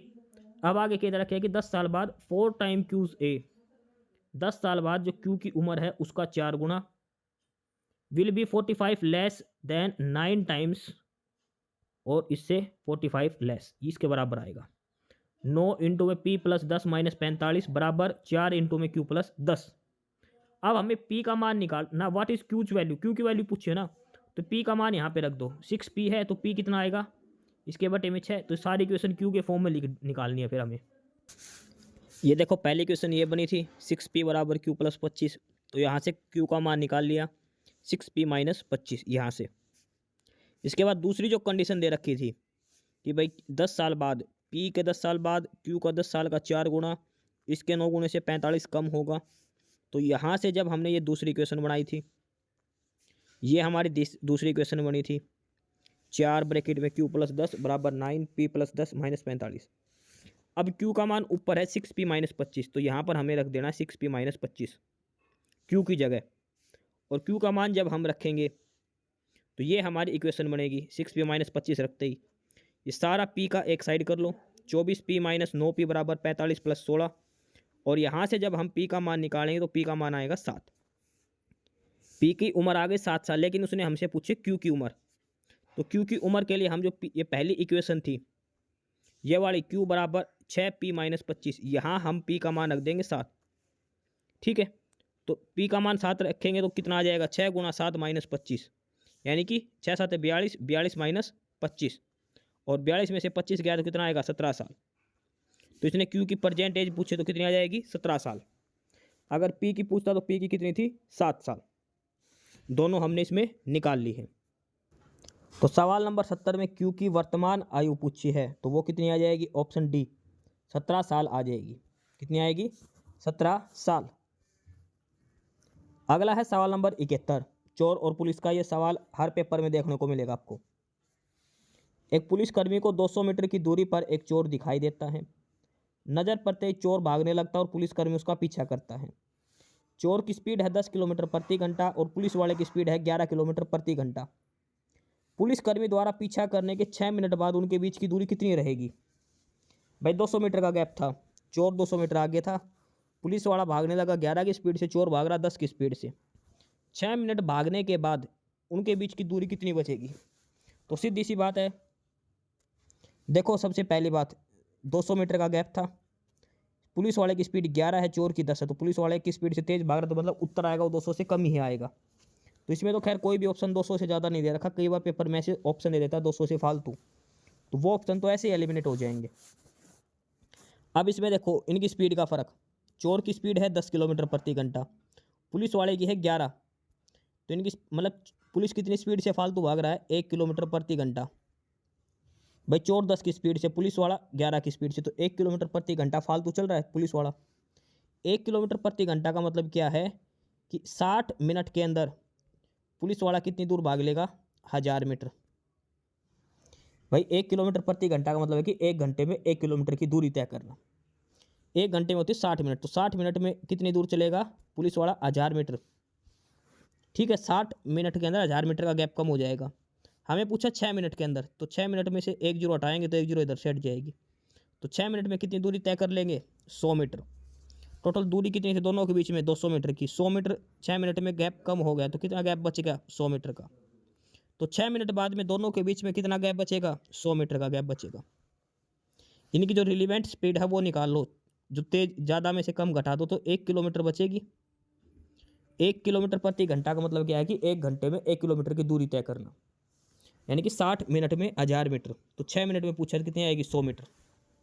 6 मिनट में 100 मीटर दूरी तय कर ली, 200 मीटर का गैप था तो कितना बच गया, 200 माइनस 100, 100 बच गया।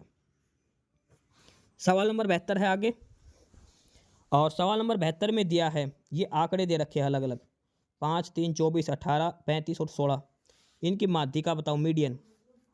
मीडियन हमेशा कैसे निकालते हैं, जो संख्याएं दे रखी है ना इनको आरोही क्रम में लिखो, बढ़ते हुए क्रम में, 3 फिर 5 फिर 16 फिर 18 फिर 24 और फिर 35। सबसे पहले सबसे छोटी, फिर उससे बड़ी, फिर उससे बड़ी, फिर लास्ट में सबसे बड़ी। अब इनमें जो सबसे बीच की संख्या है ना वो इसका माध्यिका होगा, इसका मीडियन होगा। 6 संख्याएं हैं तो बीच की संख्या तो कोई है नहीं, 1 2 3 4 5 6, तो बीच की ये दो संख्या बच गई, इन दोनों का एवरेज निकाल लो। तो 16 + 18/2 कितना आ गया 17। तो इसका माध्यिका कितनी आएगी इसकी 17। सबसे पहले तो संख्याओं को बढ़ते हुए क्रम में लगाओ, आरोही क्रम में, फिर जो एकदम बीच की संख्या बनेगी बीच में एकदम, वो उसका मीडियन होगा। अगर बीच में दो संख्याएं आती है भाई, अगर ये सम हुई तो बीच में दो संख्याएं आएगी तो उनका एवरेज निकाल दो। अगर ये मान लो 5 ही संख्या होती भाई, 3 5 16 18 और 24, तो इनका मीडियम होता 16। लेकिन अगर ये 6 संख्या है तो इनका मीडियम में दोनों का एवरेज निकलेगा। तो 16 + 18 का एवरेज क्या आएगा 17। तो ऑप्शन बी उसका उत्तर हो जाएगा सवाल नंबर 72 का। अगला है सवाल नंबर 73, और इसमें है कि 20 मीटर ऊंचे एक बिजली के खंभे पर बिजली के खंभे की जमीन पर 20√3 मीटर लंबी छाया बनती है, तो सूर्य का उन्नयन कोण बताओ। देखो एक खंभा है, ये है 20 मीटर लंबा, और इसकी छाया बनती है सूरज के कारण, ये बनती है 20√3। तो ये कोण बताना है कितना बनेगा। तो सीधी सी बात है, tan थीटा क्या होता है लंब बटे आधार, 20 से 20 कटेगा, कितना आ गया 1√3।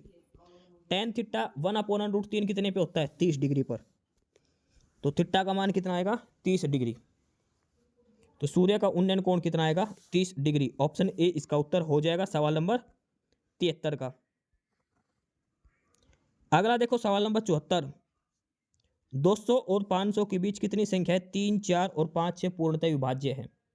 200 से 500 के बीच में ऐसी कितनी संख्या है जो 3 से भी भाग होती है, 4 से भी और 5 से भी। तो अलग अलग मत निकालना, पहले 3 से भाग वाले निकालोगे, फिर 4 से, फिर 5 से। सबसे पहले आप ये देखो 3 4 और 5 से कटने वाले कॉमन संख्या यानी कि इन तीनों का एलसीएम। जो संख्या 3 4 और 5 से कटेगी इनका एलसीएम होगा। तो 3 और 4 और 5 का एलसीएम कितना आएगा 60। 4 × 12 12 5 60 हो गया 60। अब वो निकाल लो जो 60 का मल्टीपल है इनके बीच में। तो 6 चौक 24, 240 आएगा, फिर 300 आएगा, फिर अगली संख्या 360, फिर 420 और अगली संख्या आएगी 480। तो ये 5 संख्याएं हैं 200 से 500 के बीच में जो 60 से पूरा पूरा भाग होती है। 60 से भाग होने का मतलब है ये संख्याएं 3 4 और 5 तीनों से पूर्णतः भाग होगी। तो ऑप्शन डी उत्तर हो जाएगा। अगर ये संख्याएं पूछे तो संख्या है 204, 300, 360, 420 और 480। भाई हम तीनों का एलसीएम निकालना है पहले 3 4 और 5 का, और उस एलसीएम से इनके बीच की संख्या है वो निकाल लेनी है। अगला है सवाल नंबर 75, प्रॉफिट लॉस का है कि एक व्यापारी 45,000 रुपये में एक सोफा सेट बेचकर लाभ प्राप्त करता है। भाई 45,000 में उसने कुछ आइटम बेचा और कुछ लाभ हुआ उसको, लेकिन अगर उसने वो 39,000 में बेचता तो जितना लाभ हुआ 45,000 में बेचने पर उतनी ही हानि हो जाती। तो ये बताओ उसका क्रय मूल्य कितना था। मतलब कोई आइटम उसने 45,000 पे बेचने पर x रुपये का लाभ हुआ, लेकिन 39,000 में बेचने पर x की ही हानि हुई, तो वह वस्तु का क्रय मूल्य बताओ, ये हमने बताना है। तो भाई देख लाभ हुआ था तो क्रय मूल्य कैसे निकालेगा, विक्रय मूल्य माइनस लाभ, x रुपये का लाभ था। हानि हुई है तो विक्रय मूल्य में हानि जोड़ दी, वो क्रय मूल्य आ जाएगा। x का मान निकालना है तो ये x इधर आएगा तो 2x हो जाएगा, और ये 45,000 और 39,000 जब जोड़ेंगे दोनों तो कितना आ जाएगा 0 0 0 9 और 5 14 4 3 8 84,000। 2x का मान आ गया 84,000, x का मान आएगा 84,000/2 यानी कि 42,000। तो उस वस्तु का क्रय मूल्य कितना था 42,000 रुपये था। एक तो यह है बिल्कुल आम सवाल, आम सब साधारण मेथड, भाई विक्रय मूल्य में से लाभ घटा दिया, क्रय मूल्य में हानि जोड़ दी। दूसरा क्या है, इन दोनों का अंतर ले लो।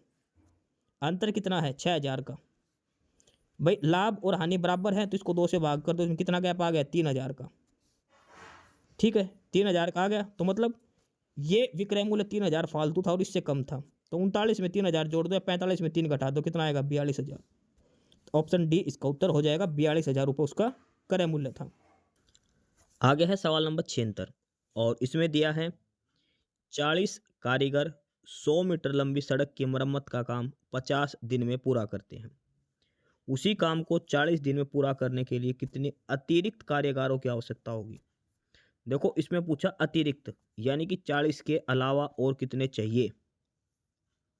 ठीक है, आदमी कितने हैं 40, तो हम फार्मूला लगाएंगे MDH वाला, मैन डे आवर अपॉन में वर्क, ये वाला। यहाँ पर वर्क W मतलब 100 मीटर, तो 100 नीचे आएगा, चाहिए इसका यूज भी मत करो, क्योंकि देखो आदमी कितने हैं 40, दिन कितने हैं 50, हो गया। अब आदमी मान लिया हमने x, और कितने दिन में काम पूरा करना है 40 दिन में। काम तो पूरा ये दोनों साइड बराबर है, 100 मीटर सड़क इधर 100 मीटर इधर, तो कोई दिक्कत नहीं उसकी। 40 से 40 कट गया तो कितने आदमी चाहिए टोटल 50 आदमी। 50 आदमी सड़क को 40 दिन में पूरा बना सकते हैं। 40 आदमी हमारे पास पहले से ही है, तो कितने आदमी एक्स्ट्रा चाहिए होंगे 10 आदमी।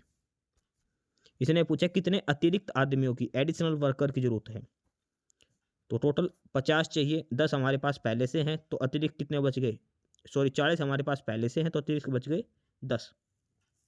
ऑप्शन ए उत्तर हो जाएगा।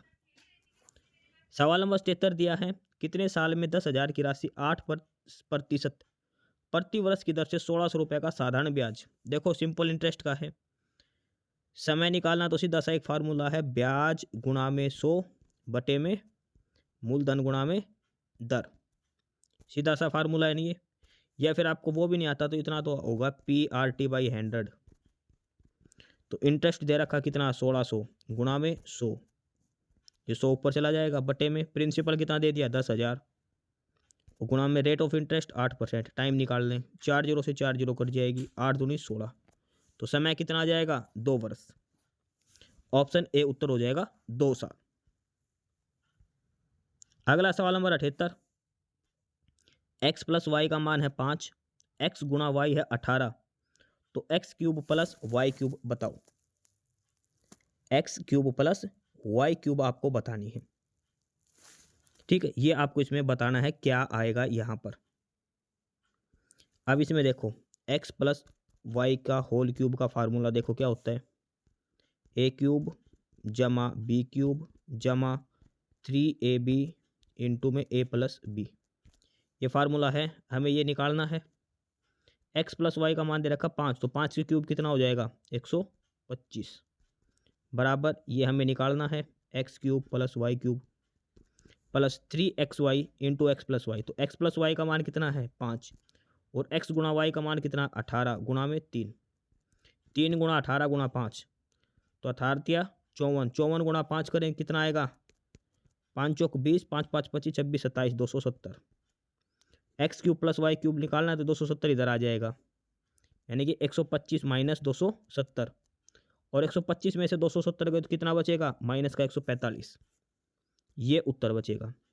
हमें फार्मूला कौन सा लगाना है वो ध्यान रखना है, a प्लस बी की क्यूब का फार्मूला लगेगा, a क्यूब जमा बी क्यूब जमा 3ab इंटू में a प्लस बी, ये हमें निकालना है। a प्लस बी का मान 5 है, a गुणा बी का मान 18 है, a प्लस बी का मान 5 है, सारी वैल्यू पुट कर दो, माइनस 145 इसका उत्तर आ जाएगा।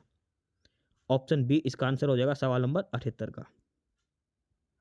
अगला देखो सवाल नंबर 79, एक जिले की जनसंख्या है 3,64,000 और उसमें 1,78,000 पुरुष हैं। जनसंख्या का 63% हिस्सा साक्षर है, यानी कि पढ़ा लिखा है, और 63% पुरुष साक्षर है, तो कितने प्रतिशत महिलाएं साक्षर हैं यानी कि पढ़ी लिखी हैं।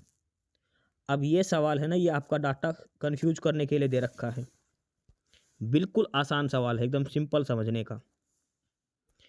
देखो जनसंख्या दे दी 3,64,000, इसमें से पुरुष है 1,78,000।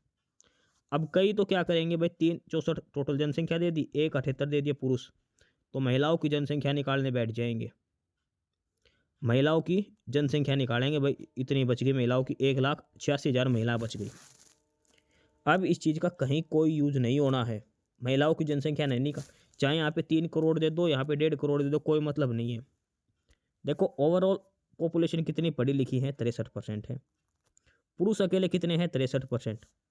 अब ये बताओ a प्लस बी का अगर हम एवरेज दे दिया कि भाई a प्लस बी का एवरेज है 5 और a का मान भी 5 है, a प्लस बी का एवरेज 5 दे दिया, a का मान 5 है तो सीधी सी बात है b का भी मान 5 आएगा ना। तो सारा परसेंटेज का खेल है, अगर एग्जैक्ट डाटा पूछता तब हमें निकालना पड़ता भाई कितनी महिलाएं हैं। अब देखो 63% टोटल पॉपुलेशन पढ़ी लिखी है, 63% टोटल, उसमें से पुरुष अकेले 63% पढ़े लिखे, तो महिलाएं भी तो 63% ही आएगी, तभी तो इन दोनों का एवरेज टोटल बनेगा, पूरे शहर की एवरेज तभी तो निकलेगी, पुरुषों की एवरेज प्लस महिलाओं का। तो पुरुषों का अगर 63% है तो महिलाएं भी 63% ही पढ़ी लिखी है, ऑप्शन सी उत्तर हो जाएगा। ये टाटा के चक्कर में मत पड़ना, गलत आपका वो तरीका। सवाल नंबर 80 रीजनिंग का सवाल है और ये बताना इनमें से अलग कौन सा है। ये चारों एक सीरीज पैटर्न के हिसाब से दे रखा, 3 सेम है, एक अलग है।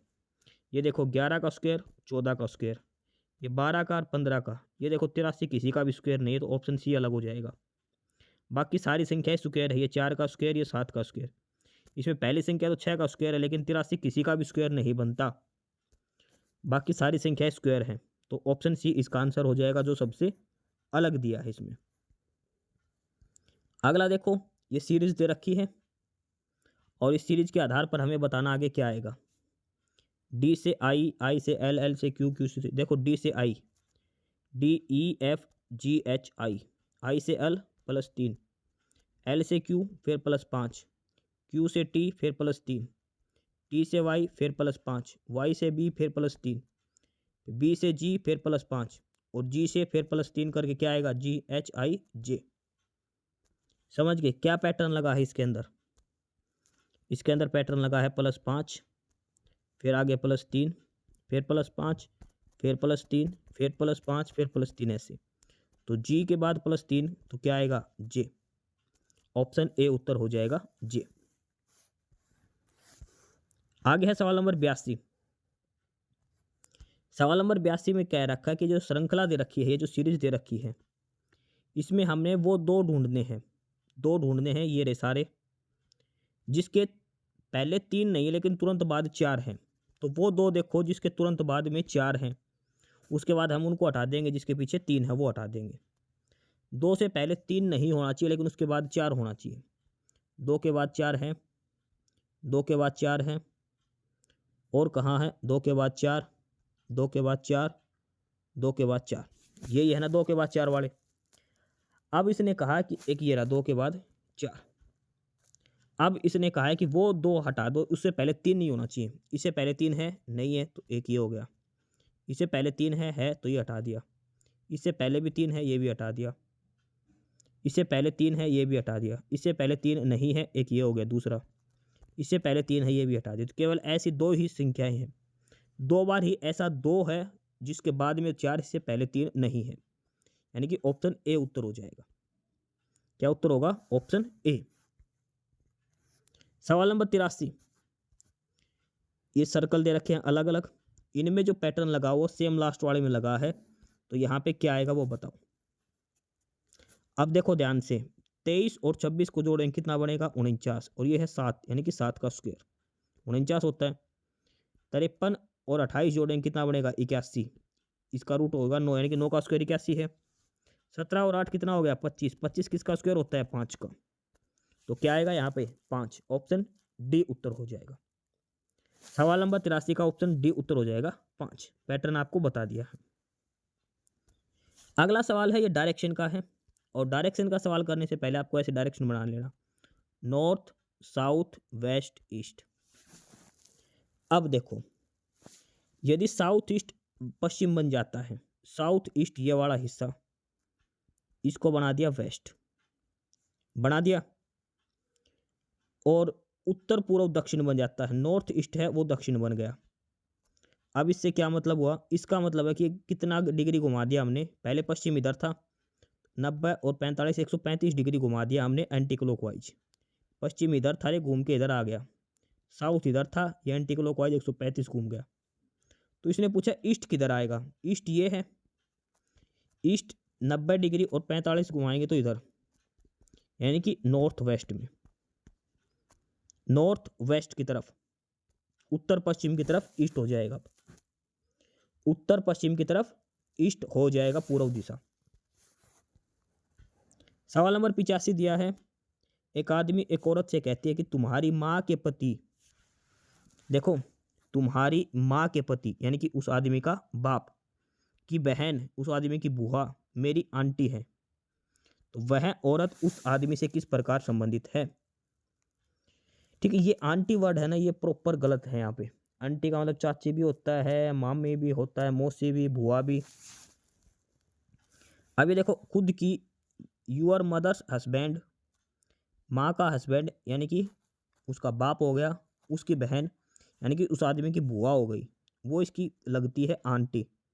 तो अब अगर इसकी बहन हुई आदमी की तो भी आंटी लगेगी बुआ, माँ हो नहीं सकती, डॉटर हुई तो भी आंटी लगेगी, पोती हुई तो भी। तो इसमें से कुछ भी हो सकता है, ये आंटी वर्ड गलत दिया है, इंग्लिश का यही दिक्कत है। आंटी की जगह कुछ और होना चाहिए था प्रॉपर, चाचा चाची मामी बुआ फूफी जो भी है वो। अगला है 86 नंबर, कथन और निष्कर्ष का। कथन और निष्कर्ष का पहला कथन है कि सभी आइसक्रीम लोहा है। ये अंदर आइसक्रीम है और ये सारा लोहा, एल हो गया लोहा। सभी लोहा आइसोटोप है, ये लोहा है, ये सारा क्या हो गया आइसोटोप हो गया। आइसोटोप का आ लिख दिया, यानी कि जो लोहा है, अच्छा ये गलत कर दिया। देखो सभी लोहा बोला है तो लोहा बाहर वाला है ना, तो सारा लोहा आइसोटोप हो गया, ये आइसोटोप हो गया बाहर। ये आइसक्रीम, ये दूसरा लोहा बाहर वाला आइसोटोप। पहला निष्कर्ष है कि सभी आइसक्रीम आइसोटोप है, बिल्कुल आइसक्रीम एकदम अंदर है, आइसोटोप बाहर है, तो बिल्कुल सही है। कुछ आइसोटोप आइसक्रीम है, बिल्कुल आइसोटोप और आइसक्रीम का ये हिस्सा कॉमन है, आइसोटोप बाहर है आइसक्रीम अंदर, यानी कि दोनों ही निष्कर्ष का अनुसरण करता है। ऑप्शन ए उत्तर हो जाएगा। निष्कर्ष 1 और 2 दोनों का अनुसरण करते हैं। आगे है सवाल नंबर 87। इसमें दिया है कि कुछ लड़के एक पंक्ति में बैठे हैं, पी जो हो बाएं से 14वां और क्यू दाएं से 7वां है, और दोनों के बीच में 4 लड़के हैं। देखो इधर से पी बैठा है 14वें नंबर पर, इधर से क्यू बैठा है 7वें नंबर पर, दोनों के बीच में कितने हैं 4, तो 14 4 18, 18 7 25, सीधा सीधा ऑप्शन सी उत्तर हो जाएगा। अब इसमें एक क्यों नहीं घटाया, क्योंकि दोनों साइड पी और क्यू अलग अलग आदमी बैठे। अगर ये कहता ना भाई पी इधर से ये और इधर से 7वां इधर से 14वां, तब एक घटता, ठीक है। तो उस लाइन में पी और क्यू के बीच में कोई नहीं बैठा होता, इसमें दोनों के बीच में बैठा, तो यानी कि दोनों काउंट होंगे, 7 और 14 21 और 21 और 4 25, ऑप्शन सी उत्तर हो जाएगा। बिल्कुल आसान सवाल है ये। सवाल नंबर 88 देखो, प्रताप अपने कक्षा में शुरू से 13वें नंबर पर और अंत से 17वें नंबर पर। ये देखो आगे से 13वां और पीछे से 17वां, तो टोटल कितने बच्चे हो गए 17 और 13 30, 30 में से एक घटा दो, कितने बच्चे आ गए क्लास में 29 बच्चे। क्लास में टोटल कितने बच्चे हो गए 29, ठीक है। अगले लाइन में देखो, उसमें से जो बच्चे पास हो गए, तो उसमें से वो आगे से 8वां नंबर और नीचे से 13वां नंबर है, आगे से 8वां और पीछे से 13वां नंबर है, तो 13 और 8 कितना हो गया 21, यानी कि टोटल कितने बच्चे पास हो गए, एक घटा देंगे तो 20। टोटल बच्चे कितने थे क्लास में 29, तो फेल कितने हो गए 9। तो कक्षा में कितने बच्चे फेल हुए 9। 9 तो कई ऑप्शन में नहीं, तो क्या उत्तर हो जाएगा ऑप्शन डी, उपरोक्त में से कोई नहीं। टोटल 9 बच्चे फेल हुए थे। पहले तो टोटल बच्चे निकालो दोनों जोड़कर, 30 माइनस 1 29। अब पास वाले निकाल दो, 8 और 13 21, 21 में से एक घटा दो, कितना बच गया 20। 29 बच्चे थे, 20 बच्चे पास हुए हैं, तो 9 बच्चे फेल हो गए। आगे है सवाल नंबर 89। 5 लड़के एक पंक्ति में बैठे हैं, ए जो है वो डी के बाएं हैं और बी के दाएं हैं। देखो 1 2 3 4 5, ए है वो डी के बाएं हैं, ए है वो डी के तो बाएं हैं, ठीक है। ये डी है, इसके लेफ्ट में ए हो गया और बी के दाएं हैं। चलिए ऐसे लिख लो भाई हमारी समझ के लिए, ए है ये डी के बाएं हैं और बी के दाएं हैं, ये सही है, ये छोड़ दो। ई जो है वो बी के तुरंत बाएं, बी के तुरंत लेफ्ट में ई है, परंतु सी के दाएं हैं, तो सी के दाएं, सी इधर आएगा तभी तो सी के दाएं आएगा। दोनों छोर पर कौन बैठा, तो एक साइड सी है और एक साइड डी है, तो कॉर्नर पर कौन बैठा है सी और डी, कॉर्नर पर है सी और डी। देखो ए है ये डी के लेफ्ट में है, तो डी है डी के लेफ्ट, ये अपना खुद का लेफ्ट मान लो, ये इधर डी है डी के लेफ्ट में ये होगा, right to the B, B के राइट में हो गया। E is the left of B, B के लेफ्ट में ई है, लेकिन राइट है सी के, तो सी के राइट में ये सीटिंग अरेंजमेंट बनेगी। कॉर्नर पे पूछा तो सी और डी कोने पर बैठे हैं। अगला है प्रश्न नंबर 90। पी क्यू आर और टी ने एक परीक्षा में उत्तर दिए, 4 बंदे हैं पी क्यू आर और टी। परिणाम आने के बाद क्यू के बाद पी है, यानी कि Q was immediately followed by P, Q के तुरंत बाद पी था, परंतु पी के बाद कोई नहीं है, मतलब सबसे लास्ट पी है। आर क्यू से आगे है, आर जो हो क्यू से आगे है, लेकिन टी जितने अंक नहीं ले पाया, यानी कि टी से कम नंबर है इसके, तो दूसरे नंबर पर सबसे अधिक नंबर, तो सबसे अधिक आए हैं टी के, दूसरे नंबर पर आए हैं आर के। तो सेकंड हाईएस्ट पूछा है, तो सेकंड हाईएस्ट कौन है? आर है। सबसे कम आए हैं पी के। ठीक है, तो सेकंड हाईएस्ट किसके आए हैं? आर के। ऑप्शन सी उत्तर हो जाएगा इसका आर। सवाल नंबर 91 देखो, ये सिंप्लीफिकेशन का है और ये सोल्व करना है। अब इसमें लगेगा ब्रैकेट ऑफ बोर्ड मास का। सबसे पहले ब्रैकेट सोल्व होगा, इसमें पहले डिवाइड का फिर मल्टीप्लाई का। तो 20 को 2 से भाग करेंगे कितना बनेगा? 2 गुणा में 10 करेंगे कितना आएगा? 20 माइनस ये 10 करेंगे तो कितना बचेगा? 2। तो इस ब्रैकेट की जगह कितना बच गया? सारा का सारा 2 बच गया। अब ये 10 भाग में 2 यानी कि 10/2 करेंगे कितना आएगा? सॉरी, ब्रैकेट में सारा का सारा कितना बच गया था? 20 माइनस 10 बच गया था। ये 10 बचेगा यहाँ पे सोल्व करेंगे जब इसको। 10 भाग में 10 करेंगे कितना आएगा? 1। तो 10 गुणा 10 100 जमा 6 कितना आएगा? 106। ए उत्तर हो जाएगा ऑप्शन। पहले तो देखो 20 ये करोगे भाग तो 2 आएगा, गुणा में 10 करोगे कितना आएगा? 20 आएगा, माइनस 10 करोगे कितना बचेगा? 10 बचेगा। अब इस ब्रैकेट की जगह 10 आएगा, तो ये 10 गुणा 10 गुणा 10 3 बार है नीचे, इसको 10 से भाग दोगे, भाग का निशान है तो 1 10 कट जाएगा। 10 गुणा 10 100 प्लस 6 106 हो जाएगा। सवाल नंबर 92, प्रश्न नंबर 92 साइंस का प्रश्न है कि रदरफोर्ड के अल्फा कण प्रकीर्णन प्रयोग से किसकी खोज हुई और इसका सबसे महत्वपूर्ण निष्कर्ष क्या था? रदरफोर्ड का एक अल्फा पार्टिकल स्कैटरिंग एक्सपेरिमेंट था, तो उससे उसने किसकी खोज करी थी और इसका क्या प्रयोग हुआ था? सीधा सा मतलब है कि रदरफोर्ड ने किसकी खोज करी थी, ये बताओ। इलेक्ट्रॉन की खोज करी थी थॉमसन ने, जे थॉमसन ने। ठीक है, तो पहला ऑप्शन गलत हो गया। और उसके बाद है प्रोटॉन, प्रोटॉन की खोज करी थी चैडविक ने। किसने करी थी? चैडविक ने। रदरफोर्ड ने करी थी न्यूक्लियस की खोज, परमाणु का नाभिक। मोस्ट ऑफ द आइटम्स मास्ट और पॉजिटिव चार्ज पार्टिकल इसके अंदर ही होते हैं। तो इसका आंसर क्या आएगा? ऑप्शन सी उत्तर आएगा। रदरफोर्ड का जो स्कैटरिंग एक्सपेरिमेंट था अल्फा रे, तो उसने खोज करी थी न्यूक्लियस की। मोस्ट इंपोर्टेंट साइंस का प्रश्न है, ऑप्शन सी इसका आंसर हो जाएगा। प्रश्न नंबर 93 कि कौन सा मिश्रण टिंडल इफेक्ट नहीं दिखाता? टिंडल इफेक्ट, और ये नहीं दिखाता सॉल्ट सॉल्यूशन, नमक वाला सॉल्यूशन। नमक का जो सॉल्यूशन है वो टिंडल इफेक्ट शो नहीं करता, बाकी स्याही, स्टार्च सॉल्यूशन, दूध, ये सारे शो करते हैं। प्रश्न नंबर 94 है, यदि किसी तत्व का परमाणु क्रमांक 17 है और द्रव्यमान 35 है तो उसके नाभिक में न्यूट्रॉन बताओ। एटॉमिक नंबर दे दिए 17 और मास नंबर है 35। नंबर ऑफ न्यूट्रॉन्स तो वो कितने होंगे? A minus Z. Mass number minus atomic number, 35 minus 17 करेंगे कितना बचेगा? 18।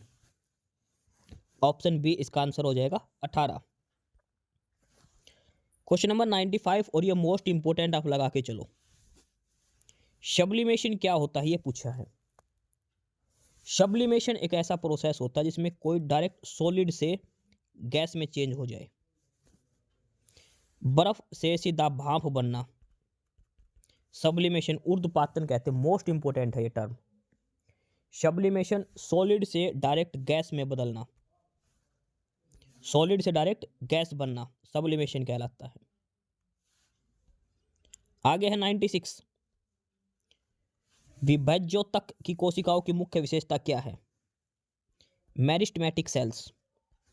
मेरिस्टेमेटिक सेल्स क्या होती हैं? ये एक मोटी सेल होती है, डेंस साइटोप्लाज्म, ये वाले। They have dense cytoplasm, thin cell walls and distinct nuclei and they continuously divide, वे लगातार विभाजित होती रहती है। ये इनकी मोस्ट इंपोर्टेंट कैरेक्टरिस्टिक्स है। किसकी? मेरिस्टेमेटिक सेल्स की। ये इंग्लिश में ही नाम आप याद रखो,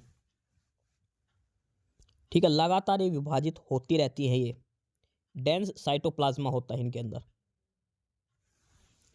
अगला है 97, एक कोशिकांग जो प्रोटीन और लिपिड अणुओं को पैक करके संशोधित करने और भेजने में मदद करता, क्या कहता है? What is an organelle called that helps package, modify and transportation protein lipid molecules? वो है गोल्गी एपैरेटस। गोल्जी अपरेटस उसको कहते हैं। ऑप्शन डी आंसर होगा। क्वेश्चन नंबर 98 भी मोस्ट इंपोर्टेंट है। किसी वस्तु के जड़त्व का प्रत्यक्ष माप क्या है? Direct measure of object inertia. Inertia और ये डिपेंड किस पे करता है? मास पे। न्यूटन जो फर्स्ट लॉ ऑफ इनर्शिया किस पे डिपेंड है? ये मास पे। Force is equal to mass into acceleration. तो लॉ ऑफ इनर्शिया जो है किसी भी वस्तु का इनर्शिया ये मास पे डिपेंड है। 99 देखो, न्यूटन की जो 3 इक्वेशन है उस पे है। जब कोई वस्तु फ्रीली फॉल करती है, स्वतंत्र रूप से गिरती है, तो उसके द्वारा तय की गई दूरी और समय के बीच में, तो वो शो करेगा रिलेशन ये S is equal to U T plus half A T square. A जो है अगर फ्रीली फॉल बॉडी है तो acceleration due to gravity G लिया जाता है यहाँ पे, half G T square. Option C इसका आंसर हो जाएगा। आखिरी प्रश्न है प्रश्न नंबर 100। पौधे की पत्तियों में जल की हानि वाष्पोत्सर्जन। जो पौधे की पत्तियों में जल होता है ना, वो वाष्प बनकर उड़ जाता है, ये लिख रखा है इसके अंदर। तो वाष्प उत्सर्जन को नियंत्रित करने वाली संरचनाएं क्या कहलाती है और ये कहाँ पर होती है? देखो, पत्ता है पेड़ के ऊपर, इसमें जल पहुंचाने का काम है जाइलम का।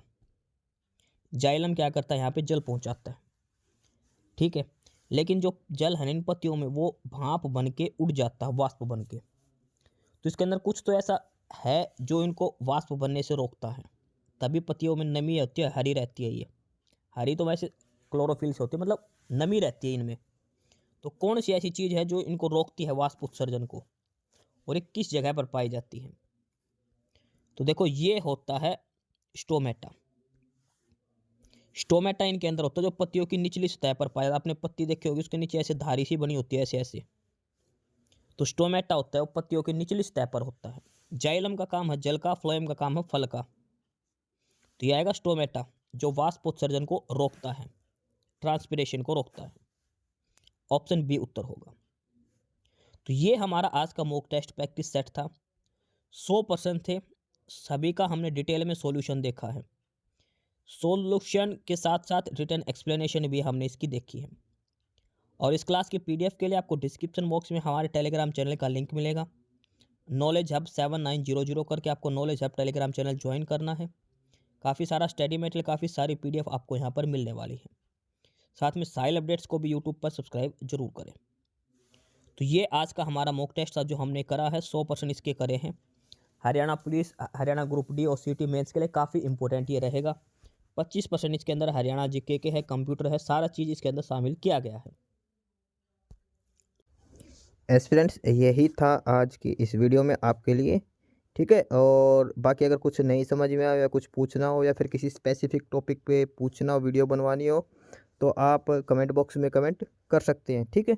बाकी आप हमारा चैनल नॉलेज हब को सब्सक्राइब जरूर करें, अपने फ्रेंड्स को रिकमेंड करें और वीडियो को लाइक करें, शेयर करिए, जुड़े रहिए हमारे साथ।